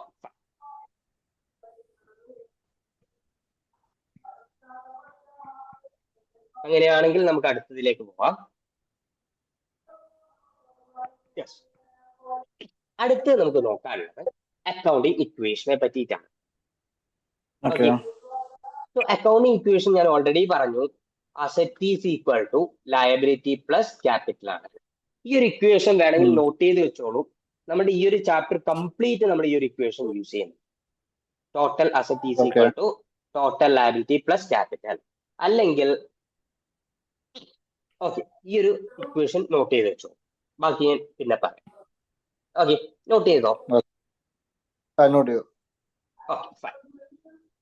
അങ്ങനെയാണെങ്കിൽ നമുക്കിനി ഒരു കമ്പനിയുടെ സ്ക്രാച്ച് മുതൽ ഓക്കെ, അല്ലെങ്കിൽ സ്റ്റാർട്ടിങ് മുതൽ അവസാനം വരെ നമുക്ക് ഈ ഒരു ഇക്വേഷൻ യൂസ് ചെയ്ത് എങ്ങനെ ഓരോ ഐറ്റംസ് പ്രിപ്പയർ ചെയ്യാന്ന് പഠിക്കാം. ഓക്കെ, സ്റ്റാർട്ട് ചെയ്യാം. നോക്കാം. First question. Vanessa Gepes started a business. The business began by owning the cash that Vanessa put into. Okay. So actually 3000 രൂപ വെനേസ ഗപ്പാസ് ബിസിനസ്സിലേക്ക് ഇൻവെസ്റ്റ് ചെയ്തിട്ടുണ്ട്. ആൻഡ് അതിന് നമ്മൾ പേര് പറഞ്ഞിട്ടുണ്ടായിരുന്നല്ലോ. എന്തായിരുന്നു അതിന്റെ പേര് പറഞ്ഞത്? നമ്മൾ ബിസിനസ്സിലേക്ക് ഇടുന്ന യെസ്, ഇക്വിറ്റി അല്ലെങ്കിൽ ക്യാപിറ്റൽ. ഓക്കെ, ക്യാപിറ്റൽ എന്ന് പറയാം. സോ ആക്ച്വലി നമ്മുടെ ബിസിനസ് എൻറ്റിറ്റി കൺസെപ്റ്റ് പ്രകാരം ബിസിനസ്സും അതേപോലെ തന്നെ ഒരു പേഴ്സണും ഇൻഡിവിജ്വൽ അല്ലേ, സെപ്പറേറ്റ് ലീഗൽ എൻറ്റിറ്റി അല്ലേ? സോ അതുകൊണ്ട് തന്നെ ഈ 3000 ബിസിനസ്സിലേക്ക് ഇടുന്ന സമയത്ത് ബിസിനസ് അൾട്ടിമേറ്റ്ലി ആ ഒരു പേഴ്സണെ ചെയ്യുവാണ്, ആണല്ലോ. സോ അങ്ങനെയാണെങ്കിൽ ആ ഒരു ട്രാൻസാക്ഷൻ നമ്മൾ കാണിക്കുക ഈ ഒരു രീതിയിലാണ്. Cash at bank 3000, capital invested 3000. Okay, cash at bank കാണിക്കുന്ന ഇത്രയേ ഉള്ളൂ. നമ്മൾ ബാങ്കിൽ ഇടുന്ന പോലെ തന്നെയാണ് നമ്മൾ നിക്ഷേപിച്ചിരിക്കുന്നത്. നമുക്ക് എന്തായാലും അതിൽ നിന്നും ഒരു ഡിവിഡൻഡ് എന്ന് പറയുന്ന സാധനം കിട്ടും, പ്രോഫിറ്റിൽ നിന്ന്. ഓക്കെ, നമ്മുടെ ബാങ്കിൽ നിന്നാണെങ്കിൽ ഇൻട്രസ്റ്റ് കിട്ടും, അതേ അതെ. സമയത്ത് ഇവിടെ നിന്നാണെങ്കിൽ നമുക്ക് ഡിവിഡൻഡ് കിട്ടും. ഓക്കെ, സോ നമുക്ക് അത് ഈ ഒരു രീതിയിൽ കാണിക്കാം. Cash at bank 3000, capital invested 3000. Clear ആണോ? അതെ. ഓക്കെ ആണോ? സോ അങ്ങനെയാണെങ്കിൽ ഇനി നമുക്ക് ഈ ഒരു എലമെന്റ് നമ്മുടെ അക്കൗണ്ടിങ് ഇക്വേഷനിലേക്ക് ഒന്ന് ഇട്ടാലോ. ഈ ഒരു 3000 എന്ന് പറയുന്നത് നമ്മുടെ ഇക്വേഷൻ എന്ന് പറയുന്നത് asset is equal to liability plus capital ആണ്. ഓക്കെ, അങ്ങനെയാണെങ്കിൽ അസറ്റ് എന്ന് പറയുന്നത് ആക്ച്വലി 3000 അല്ലേ നമ്മളുടെ പെർസ്പെക്റ്റീവില്, അല്ലേ? അതെ. ബിക്കോസ് അതൊരു അതെ. ക്യാഷ് അറ്റ് ബാങ്ക് എന്നുള്ള രീതിയിലാണ് ട്രീറ്റ് ചെയ്യുന്നത്. അത് അസറ്റ് ഹെഡിങ്ങിൽ വരുന്ന ഒരു item. Okay, and total liability എന്തെങ്കിലും ഉണ്ടോ? ആക്ച്വലി അവിടെ ലയബിലിറ്റി ക്രിയേറ്റ് ആവുന്നുണ്ടോ? ഇല്ലല്ലോ, ഇല്ല ഇല്ല. ക്യാപിറ്റൽ അല്ലേ അത്. യെസ്, സോ അതെ. ടോട്ടൽ ലയബിലിറ്റി 0 ആണ്. ക്യാപിറ്റൽ എത്രയാണ്? 3000 അല്ലേ? അതെ. സോ 3000 ഈസ് ഈക്വൽ ടു 3000 ആയില്ലേ? ഹെൻസ് നമ്മുടെ അതെ. അക്കൗണ്ട് ഇക്വേഷൻ പ്രൂവ് ആയില്ലേ? അതെ. ക്ലിയർ ആയോ എങ്ങനെയാണ് നമ്മളൊരു എലമെന്റ് അസറ്റിലേക്കും ക്യാപിറ്റലിലേക്കും ലയബിലിറ്റിയിലേക്കും പോസ്റ്റ് ചെയ്യുന്നത്? ഓക്കെ ആണോ? മനസ്സിലായി. Oh yes, yes. ഇത് ബേസിക്സ് ആണ്. ഇതിന്റെ ഹയറിലേക്ക് നമ്മൾ ഇനി ഓരോ സ്റ്റെപ്പ് കഴിയുന്നതോറും കുറച്ചുകൂടി കോംപ്ലിക്കേറ്റഡ് ആവും സാർ. Okay, okay. അങ്ങനെയാണെങ്കിൽ നമുക്ക് അടുത്തതിലേക്ക് പോയാലോ? ഓക്കെ അല്ലേ? ഓക്കെ ആണോ? ആ, നോക്ക്, നമ്മുടെ ക്ലാസ് എത്ര മണി അടുത്ത് വരെയാണ്? നമുക്കൊരു 10:30 വരെ കൂടെ, കുഴപ്പമില്ലല്ലോ. സീനുണ്ടോ? ഓക്കെ. ഓക്കെ, കുഴപ്പമില്ല. അല്ല, ഞാൻ ചോദിക്കുന്നത് വെച്ചാല് ഫസ്റ്റ് നമുക്ക് ക്ലാസ് 10 ആണല്ലോ. Point up. ഏതാണ്? അതെ അതെ അതെ, 10 പോയിന്റ് അപ്പ് ആക്കാൻ പറ്റുമോ? ഓ, അതിന്റെ ചെയ്യാലോ, ഫസ്റ്റ് ക്ലാസ് അല്ലേ, അപ്പം ഒരുപാട് ലോഡ് ഇതാക്കണ്ട. നാളെ തൊട്ട് നമുക്ക് 2 hours ആയിക്കൂടെ, കുഴപ്പമില്ലല്ലോ.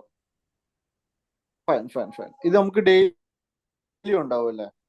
ഡെയിലി ഉണ്ടാവില്ല, ഇൻ ബിറ്റ്വീൻ ഡേയ്സ് ആയിരിക്കും. ദാറ്റ് മീൻസ് ഇന്ന് ക്ലാസ് കഴിഞ്ഞാൽ മറ്റന്നാൾ മാത്രമേ ഉണ്ടാവുള്ളൂ.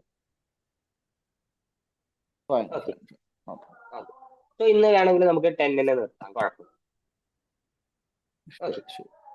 സോ നോക്കാം. Vanessa uses sum of money invested to purchase a market stall from Farao, who is retiring from his fruit and vegetable store. Okay. So actually, Vanessa ഇന്ന് എന്ത് ചെയ്യുന്നു വെച്ചാൽ പുതിയൊരു സ്റ്റാൾ വാങ്ങുവാണ്. അവളുടെ ബിസിനസ് റൺ ചെയ്യാൻ വേണ്ടിയിട്ട് ഒരു സ്റ്റാൾ വാങ്ങുവാണ്. ആൻഡ് ആ ഒരു സ്റ്റാളിന് അവൾ കൊടുത്തിരിക്കുന്നത് 2000 rupees ആണ്. സോ ആ 2000 എന്താണ് ആക്ച്വലി? അവൾ ഇട്ടിരിക്കുന്ന ക്യാപിറ്റൽ ആണ്, ആണല്ലോ. അവൾ ഇൻവെസ്റ്റ് ചെയ്തിരിക്കുന്ന ക്യാപിറ്റൽ ആണല്ലോ. അതെ. യെസ്, അങ്ങനെയാണെങ്കിൽ അതെ. അടുത്ത നോക്കാം. She also purchased some herbs and spices for trade at a cost of 700. 700 രൂപയ്ക്ക് 700 രൂപയ്ക്ക് കുറച്ച് ഹെർബ്സും സ്പൈസസ് ഒക്കെ പർച്ചേസ് ചെയ്തിട്ടുണ്ട്. ആക്ച്വലി അത് അവളുടെ ഒരു കറന്റ് അസറ്റ് ആണല്ലോ, അല്ലെങ്കിൽ ഒരു ഇൻവെന്ററി ആണല്ലോ. ഓക്കെ, ഒരു അതെ. ഇൻവെന്ററി ആണല്ലോ. ആൻഡ് നെക്സ്റ്റ് തിങ്, അതെ. This leaves 3000 in cash. Okay, 300 in cash. Okay, കാരണം എത്ര ഉണ്ടായിരുന്നു നമ്മുടെ കയ്യിൽ ടോട്ടൽ? 2000 അല്ലേ? 3000 അല്ല 300. കാരണം നമ്മുടെ കയ്യിൽ ഉണ്ടായിരുന്ന 2000 രൂപയാണ്. ഓക്കെ, അതേപോലെ തന്നെ അഡീഷണലി കോസ്റ്റ് വന്നിരിക്കുന്നത് 700 ആണ്. സോ ദാറ്റ് ക്യാഷ് ആയിട്ട് ബാക്കി വന്നിരിക്കുന്നത് 300. ഓക്കെ, ക്ലിയർ ആണോ? അതെ. ആൻഡ് പിന്നീട് നമ്മളോട് ക്ലിയർ പറയുന്നത് ആണ്. For stall and out of original 3000. Okay, 3000 നിന്നുമാണ് എന്ത് ചെയ്തിരിക്കുന്നത്? ഈ ഒരു 2000 700 അവൾ പർച്ചേസ് ചെയ്തിരിക്കുന്നത്. That means 3000 minus 2700 which is 300. Okay അല്ലേ? അതെ. ആൻഡ് ഈ ഒരു 300 നിന്നും അവൾ 250 ബാങ്കിൽ വെച്ചു. ഓക്കെ, 250 ബാങ്കിൽ വെച്ചു. അതേപോലെ തന്നെ ഒരു 50 അവള് കയ്യിലേക്ക് എടുത്തു. ഓക്കെ, ദാറ്റ് മീൻസ് ഈ 300 ഫേർദർ ആയിട്ട് അവള് സ്പ്ലിറ്റ് ചെയ്തു. അതിൽ 250 ബാങ്കിൽ വെച്ചു, 50 കയ്യിലേക്ക് എടുത്തു. ഓക്കെ, ഇനി അങ്ങനെയാണെങ്കിൽ നമ്മളോട് പറയുന്നു നമ്മുടെ അസറ്റ്, ക്യാപിറ്റൽ, ലയബിലിറ്റി ഈ ഹെഡിങ്ങിലേക്ക് ഇത് നോട്ട് ചെയ്യാൻ വേണ്ടിയിട്ടാണ് പറയുന്നത്. അങ്ങനെയാണെങ്കിൽ നമുക്ക് നോട്ട് ചെയ്യാം. ഓക്കെ ആണോ? നോക്കാം. നമുക്ക് ആക്ച്വലി 250, അതേപോലെ തന്നെ 50, അതേപോലെ തന്നെ 3000. ആക്ച്വലി ഈ ഒരു 2000 നമ്മൾ സ്പെൻഡ് ചെയ്തിട്ട് ഒരു സാധനം വാങ്ങിച്ചിട്ടില്ലേ? എന്താണ് വാങ്ങിച്ചേ? ഒരു സ്റ്റാള് വാങ്ങിച്ചിട്ടുണ്ടായിരുന്നില്ലേ? സ്റ്റാൾ അതെ എന്തിന് എക്സാമ്പിൾ ആണ്? ഫോർ എക്സാമ്പിൾ ഒരു ബിൽഡിംഗ് വാങ്ങിച്ചു എന്ന് പറയുന്ന സെയിം ഐഡിയ തന്നെയല്ലേ ഒരു സ്റ്റാൾ വാങ്ങിച്ചു എന്ന് പറഞ്ഞാല്? ദാറ്റ് ഈസ് അതെ ആക്ച്വലി അതെ ആൻ അതെ അതെ അസറ്റ്. യെസ്, അസറ്റ് അല്ലേ? സോ ആ 2000 നമുക്ക് ഏത് അതെ ഹെഡിങ്ങിൽ കാണിക്കാം? അസറ്റ് ഹെഡിങ്ങിൽ കാണിച്ചൂടെ? ആ, അടുത്തത് അതെ 700 എന്താണ്? ആക്ച്വലി ഒരു ഇൻവെന്ററി പർച്ചേസ് ചെയ്തതല്ലേ? ഇൻവെന്ററി നമുക്ക് എവിടെ കാണിക്കാം? അതെ കറണ്ട് അസറ്റ് ഹെഡിങ്ങിൽ അസറ്റ് കാണിച്ചൂടെ? സോ അതും ഒരു അസറ്റ് അതെ ആണ്. അതേപോലെ തന്നെ 250 ക്യാഷ് അറ്റ് ബാങ്ക് അല്ലേ? അതും എന്തിന് എക്സാമ്പിൾ ആണ്? ആക്ച്വലി നമ്മുടെ അസറ്റ് അസറ്റിന് എക്സാമ്പിൾ അല്ലേ? അതേപോലെ തന്നെ അതെ 50 എന്ന് പറയുന്ന എലമെന്റ് ക്യാഷ് ഇൻ ഹാൻഡ്, അതായത് നമ്മുടെ കയ്യിൽ ഒരു ക്യാഷ് ഉണ്ടല്ലോ, സോ ദാറ്റ് അത് നമ്മുടെ അതെ കറണ്ട് അസറ്റ് അല്ലേ? ഓക്കെ, അതെ സോ അങ്ങനെയാണെങ്കിൽ ഇത് മൊത്തം ഒന്ന് കൂട്ടിയേ 2000 പ്ലസ് 700 പ്ലസ് 250 പ്ലസ് 50 നമുക്ക് എത്ര കിട്ടും? 3000. 3000 യെസ്, 3000. അതേപോലെ തന്നെ നമ്മുടെ നേരത്തെ ക്വസ്റ്റിന്റെ ബാക്കിയാണിത്. ഓക്കെ, സോ ദാറ്റ് നമ്മുടെ ഒരു ഒറിജിനൽ ഇൻവെസ്റ്റ്മെന്റ് ഉണ്ടായിരുന്നില്ലേ? നമ്മുടെ അസറ്റ് 3000 കിട്ടി. അതേപോലെ തന്നെ നമ്മുടെ ഒരു നേരത്തെ ഇൻവെസ്റ്റ്മെന്റ് ഉണ്ടായിരുന്നില്ലേ? അത് എത്രയായിരുന്നു? 3000 അല്ലേ? 3000 യെസ് യെസ് ക്യാപിറ്റൽ 3000 അല്ലേ?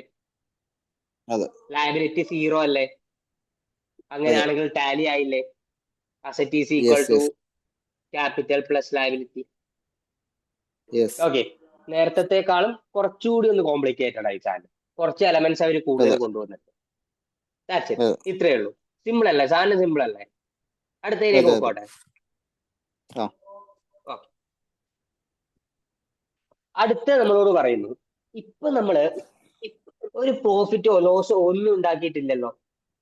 അങ്ങനെയാണെങ്കിൽ അടുത്ത നമ്മളോട് അവർ പറയുന്നു, നിങ്ങൾ ഒരു പ്രോഫിറ്റ് ജനറേറ്റ് ചെയ്യണം. ആൻഡ് അതിന്റെ കുറച്ച് പോയിന്റ്സ് അവർ കൊടുത്തു. നോക്കാം. ലെറ്റ് ഉം. us now suppose 1st January successful day ആണ് and able to sell all of the herbs and spices for 1000. നേരത്തെ വാങ്ങിച്ചിട്ടുണ്ടായിരുന്ന കുറെ ഐറ്റംസ് ഇല്ലേ? 700 രൂപക്ക് വാങ്ങിച്ചിട്ടുണ്ട് ഐറ്റംസ്.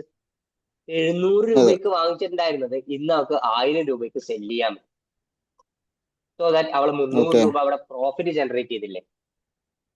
അതെ അതെ okay, and since Vanessa has sold goods costing 700,000 300 രൂപ സേവ് ചെയ്യാൻ പറ്റി. പിന്നീട് ബാക്കി കാര്യങ്ങളൊക്കെ സെയിം അതെ തന്നെ. നേരത്തെ എന്താണോ ട്രാൻസാക്ഷൻസ് വന്ന് സെയിം സാധനങ്ങൾ തന്നെ. ഓക്കെ, സോ നോക്കാം.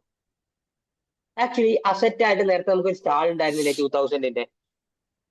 700 രൂപയുടെ അതെ നമ്മുടെ കറന്റ് ഇൻവെന്ററി ആയിരുന്നില്ലേ ഹെർബ്സ് ആൻഡ് സ്പൈസസ് എന്ന് അതെ പറയുന്നത്?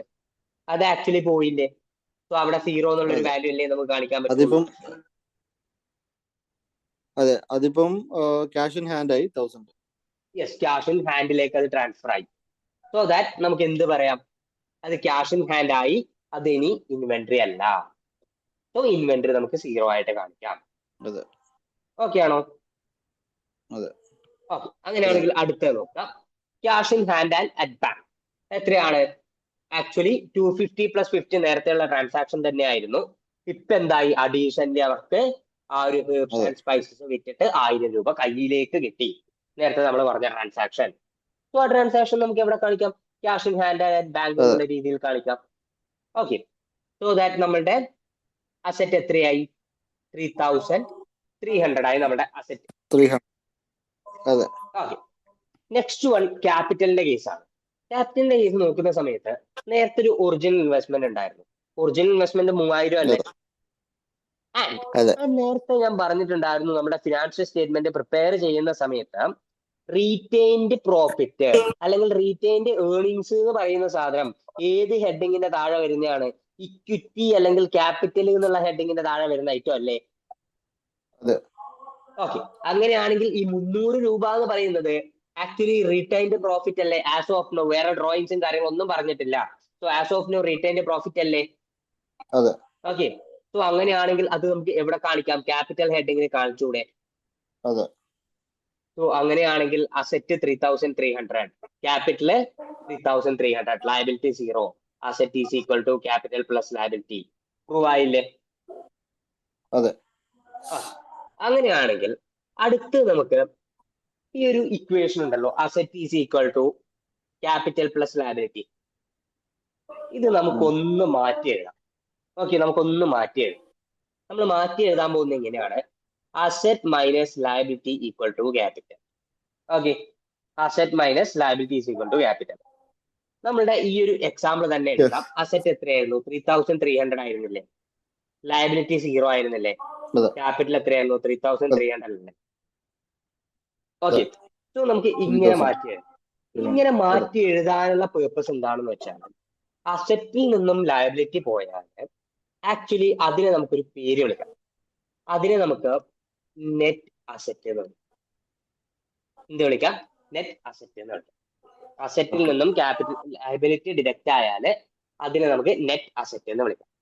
വേണമെങ്കിൽ ഒന്ന് നോട്ട് ചെയ്ത് വെച്ചോളൂ, കാരണം ഇത് ഇമ്പോർട്ടന്റ് ആണ്. നെറ്റ് അസെറ്റ് ഇമ്പോർട്ടന്റ് ആണ്, കാരണം ഫൈനലി വരുന്ന സമയത്ത് നെറ്റ് അസെറ്റ് എന്നുള്ള പേര് വെച്ചിട്ടായിരിക്കും നമ്മൾ പഠിക്കുക. സോ ദാറ്റ് ഒരു കൺഫ്യൂഷൻ വരാൻ പാടില്ല. ഓക്കെ.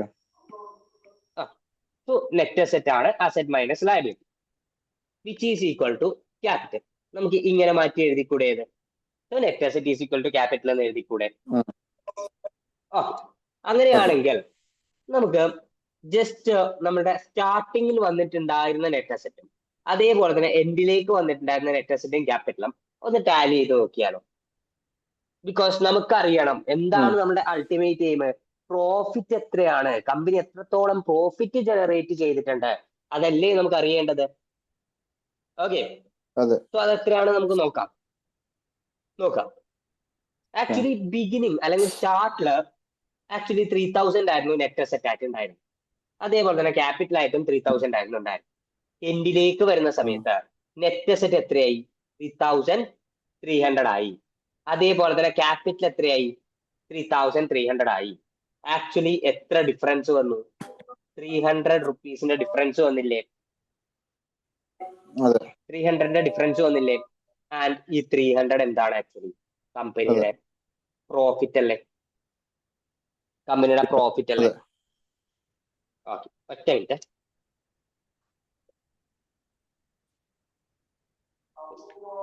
കമ്പനിയുടെ പ്രോഫിറ്റ് അല്ലേ? ക്ലിയർ അല്ലേ? So this has been an increase in net asset. അല്ലെങ്കിൽ നമുക്ക് എന്ത് പറയാം? നമ്മുടെ നെറ്റ് അസെറ്റ് ഇൻക്രീസ് ആയി. എത്ര രൂപ വെച്ചിട്ട്? 300 വെച്ചിട്ട് ഇൻക്രീസ് ആയി. So amount of profit earned എത്രയാണ്? 300 ആണ്. ഓക്കെ ആണോ? ഓക്കെ. That's it. ഓക്കെ, അടുത്ത നമുക്ക് ഈ ഒരു ഡ്രോയിങ്സിന്റെ കേസ് കൂടി നോക്കിയിട്ട് വൈൻഡ് അപ്പ് ചെയ്യാം. ഓക്കെ. സോ ഡ്രോയിങ്സ് എന്ന് പറഞ്ഞാൽ ഇത്രയേ ഉള്ളൂ. ഇപ്പം ഷെഹിൻ ആക്ച്വലി റിയൽ എസ്റ്റേറ്റിൽ വർക്ക് ചെയ്യുമല്ലേ? റിയൽ എസ്റ്റേറ്റിൽ വർക്ക് ചെയ്യുന്ന സമയത്ത് four example consider like this, ഒരു കമ്പനി ആയിട്ടാണ് വർക്ക് ചെയ്യുന്നത്. ഓക്കെ, ഈ ഒരു കമ്പനിയിൽ നിന്നും ആക്ച്വലി സാലറി എന്ന് പറഞ്ഞിട്ട് ഒരു സാധനം നമുക്ക് എടുക്കാൻ പറ്റുമോ? സാലറി എന്ന് പറഞ്ഞിട്ട് ആക്ച്വലി നമുക്കൊരു സാധനം എടുക്കാൻ പറ്റുമോ? ദാറ്റ് മീൻസ് ഓണറുടെ സാലറി എന്ന് പറഞ്ഞിട്ട് ഒരു സാധനം എടുക്കാൻ പറ്റില്ല. ദാറ്റ് മീൻസ് നമ്മളൊരു സോൾ ട്രേഡർ ആണ്. നമ്മുടെ ഒരു വലിയ ബിസിനസ്സും കാര്യങ്ങളൊന്നും അല്ല, ഒരു സോൾ ട്രേഡർ ആണ്. ഓക്കെ, സോൾ ട്രേഡർ വേജസോ അല്ലെങ്കിൽ സാലറിയോ ആക്ച്വലി ബിസിനസ് നിന്ന് എടുക്കില്ല. സോൾ ട്രേഡർ ആണ്. ഓക്കെ, അയാൾ അതിന് പകരം എടുക്കുന്നതിന്റെ പേരാണ് ഡ്രോയിങ്സ്. ഓക്കെ, സെയിം സാധനം തന്നെയാണ്, പക്ഷെ അത് നമ്മൾ ഡ്രോയിങ്സ് എന്നുള്ള രീതിയിലാണ് കാണിക്കുക. ഓക്കെ, ദാറ്റ് മീൻസ് നമ്മുടെ പ്രോഫിറ്റ് കിട്ടും. അൾട്ടിമേറ്റ്ലി നമുക്കൊരു പ്രോഫിറ്റ് കിട്ടും. ഈ ഒരു പ്രോഫിറ്റിൽ നിന്നുമായിരിക്കും നമ്മൾ എന്തെടുക്കുക? ഈ ഒരു ഫിഗർ എടുക്കുക. പക്ഷെ വേജസ് സാലറി ആവുന്ന സമയത്ത് പ്രശ്നം എന്താണെന്ന് വെച്ചാൽ, നമ്മുടെ പ്രോഫിറ്റിൽ എത്തുന്നതിന് മുമ്പ് തന്നെ നമ്മൾ ആ ഒരു എലമെന്റ് പേ ഔട്ട് ചെയ്യില്ലേ? മൊത്തം പ്രോഫിറ്റിൽ നിന്നും അല്ലല്ലോ നമ്മളെ വേജസും സാലറി നമ്മൾ പേ ഔട്ട് ചെയ്യുന്നത്, അല്ലല്ലോ. അതിന് മുന്നേ തന്നെ പേ ഔട്ട് ചെയ്യില്ലേ? യെസ്, അതാണ് ആക്ച്വലി ഡ്രോയിങ്സും വേജസും സാലറിയും തമ്മിലുള്ള ഡിഫറൻസ്. ക്ലിയർ ആണോ? അങ്ങനെയാണെങ്കിൽ ഈ ഒരു ക്വസ്റ്റ്യൻ നോക്കുക. ക്വസ്റ്റ്യൻ നോക്കുമ്പോൾ നിങ്ങൾക്ക് കുറച്ചുകൂടി idea. Since Vanessa has made a profit of 300, she might fully justify in drawing some of the profit from the business. After all, business owner, like everyone else, need an income for living. We suppose Vanessa Gap pay herself. Actually, ഒരു minute.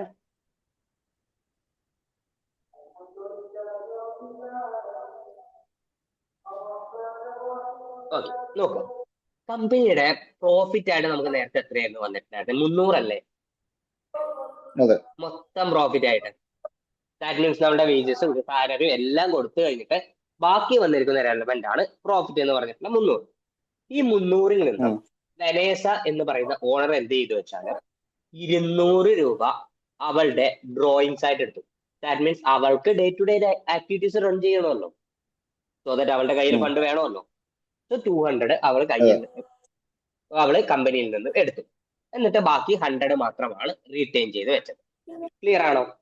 എങ്ങനെയാണ് actually വേജസും സാലറിയും അതേപോലെ തന്നെ ഡ്രോയിങ്സും differentiate ചെയ്യുന്നത് എന്ന്? അതെ, മനസ്സിലായി. So അങ്ങനെയാണെങ്കിൽ നമുക്കൊരു എൻട്രിയിലൂടെ അത് കാണിച്ചു തരാം. ഇവിടെ വെക്കാം. ഈ ഒരു 2 എൻട്രീസ് നോക്കിയേ. Profit on sale of herbs and spices less wages paid to Vanessa, profit earned by the business.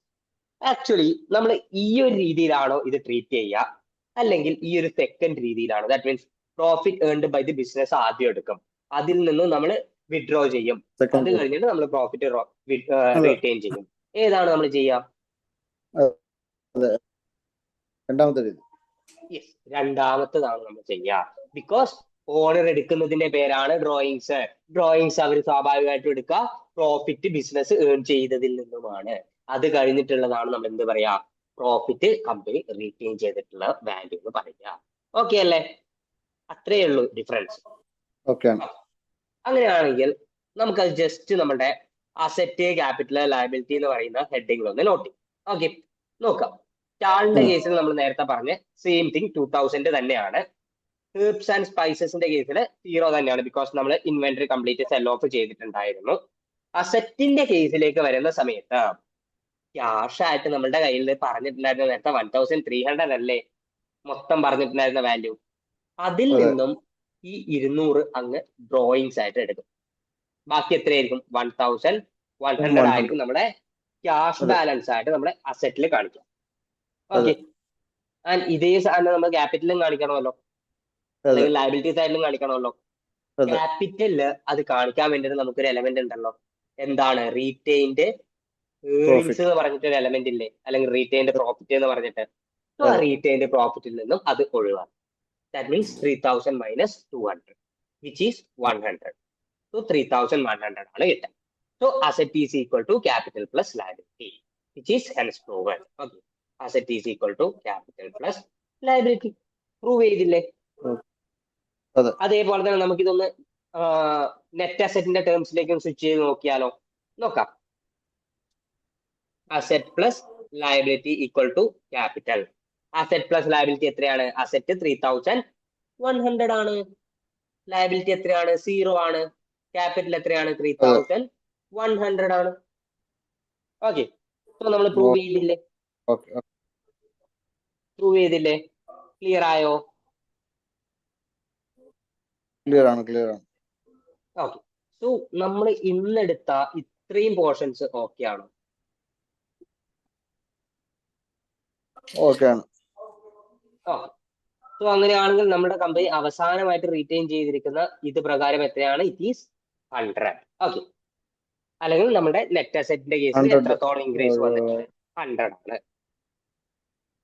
Okay ആണോ? നമ്മൾ ഇന്ന് ഇത്രയും പോർഷൻസ് ലൈക്ക് ഇത്രയും എടുത്തിട്ടുള്ളൂ. നമ്മള് അതിൽ മെയിൻ ആയിട്ട് പറഞ്ഞിരിക്കുന്ന ഓരോ എലമെന്റും നമ്മൾ പറഞ്ഞിരിക്കുന്നത് ബേസ് ആണ്. ഓക്കെ, നമ്മൾ ബേസ് എലമെന്റ് ആണെന്ന് ഡിസ്കസ് ചെയ്തിരിക്കുന്നത്. സോ ഓരോ കാര്യങ്ങളും ജസ്റ്റ് ഒന്ന് റെഫർ ചെയ്യാം. മെറ്റീരിയൽ നിങ്ങൾക്ക് അയച്ചു തരും, സോ ജസ്റ്റ് ഒന്ന് റെഫർ ചെയ്യാം. ഓക്കെ, അതേപോലെ തന്നെ നിങ്ങൾ നോട്ട്സ് എഴുതി വെച്ചിട്ടുണ്ടെങ്കിൽ ആ നോട്ട്സും ഒന്ന് റെഫർ ചെയ്യാം. ആൻഡ് മറ്റന്നാളത്തെ ക്ലാസ്സിൽ വരുന്ന സമയത്ത് നമുക്ക് ഇതിന്റെ കണ്ടിന്യൂഷൻ നോക്കാം. ഓക്കെ അല്ലേ? നാളെ അല്ല, ഞാൻ പറഞ്ഞില്ലേ ഇൻ ബിറ്റ്വീൻ ഡേയ്സ് ആണെന്ന്. നാളെ ഇല്ല, മറ്റന്നാളാണ്.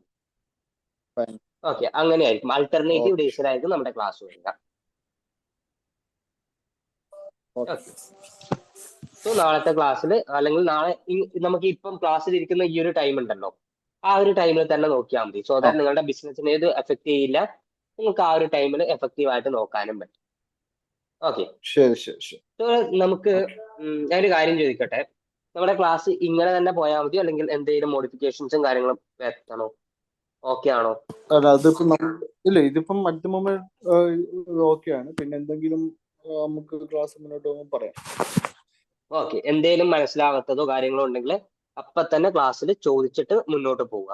ഓക്കെ ഓക്കെ, അങ്ങനെയാണെങ്കിൽ നമുക്ക് ഓക്കെ ഇന്ന് ഇത്രയേ ഉള്ളൂ.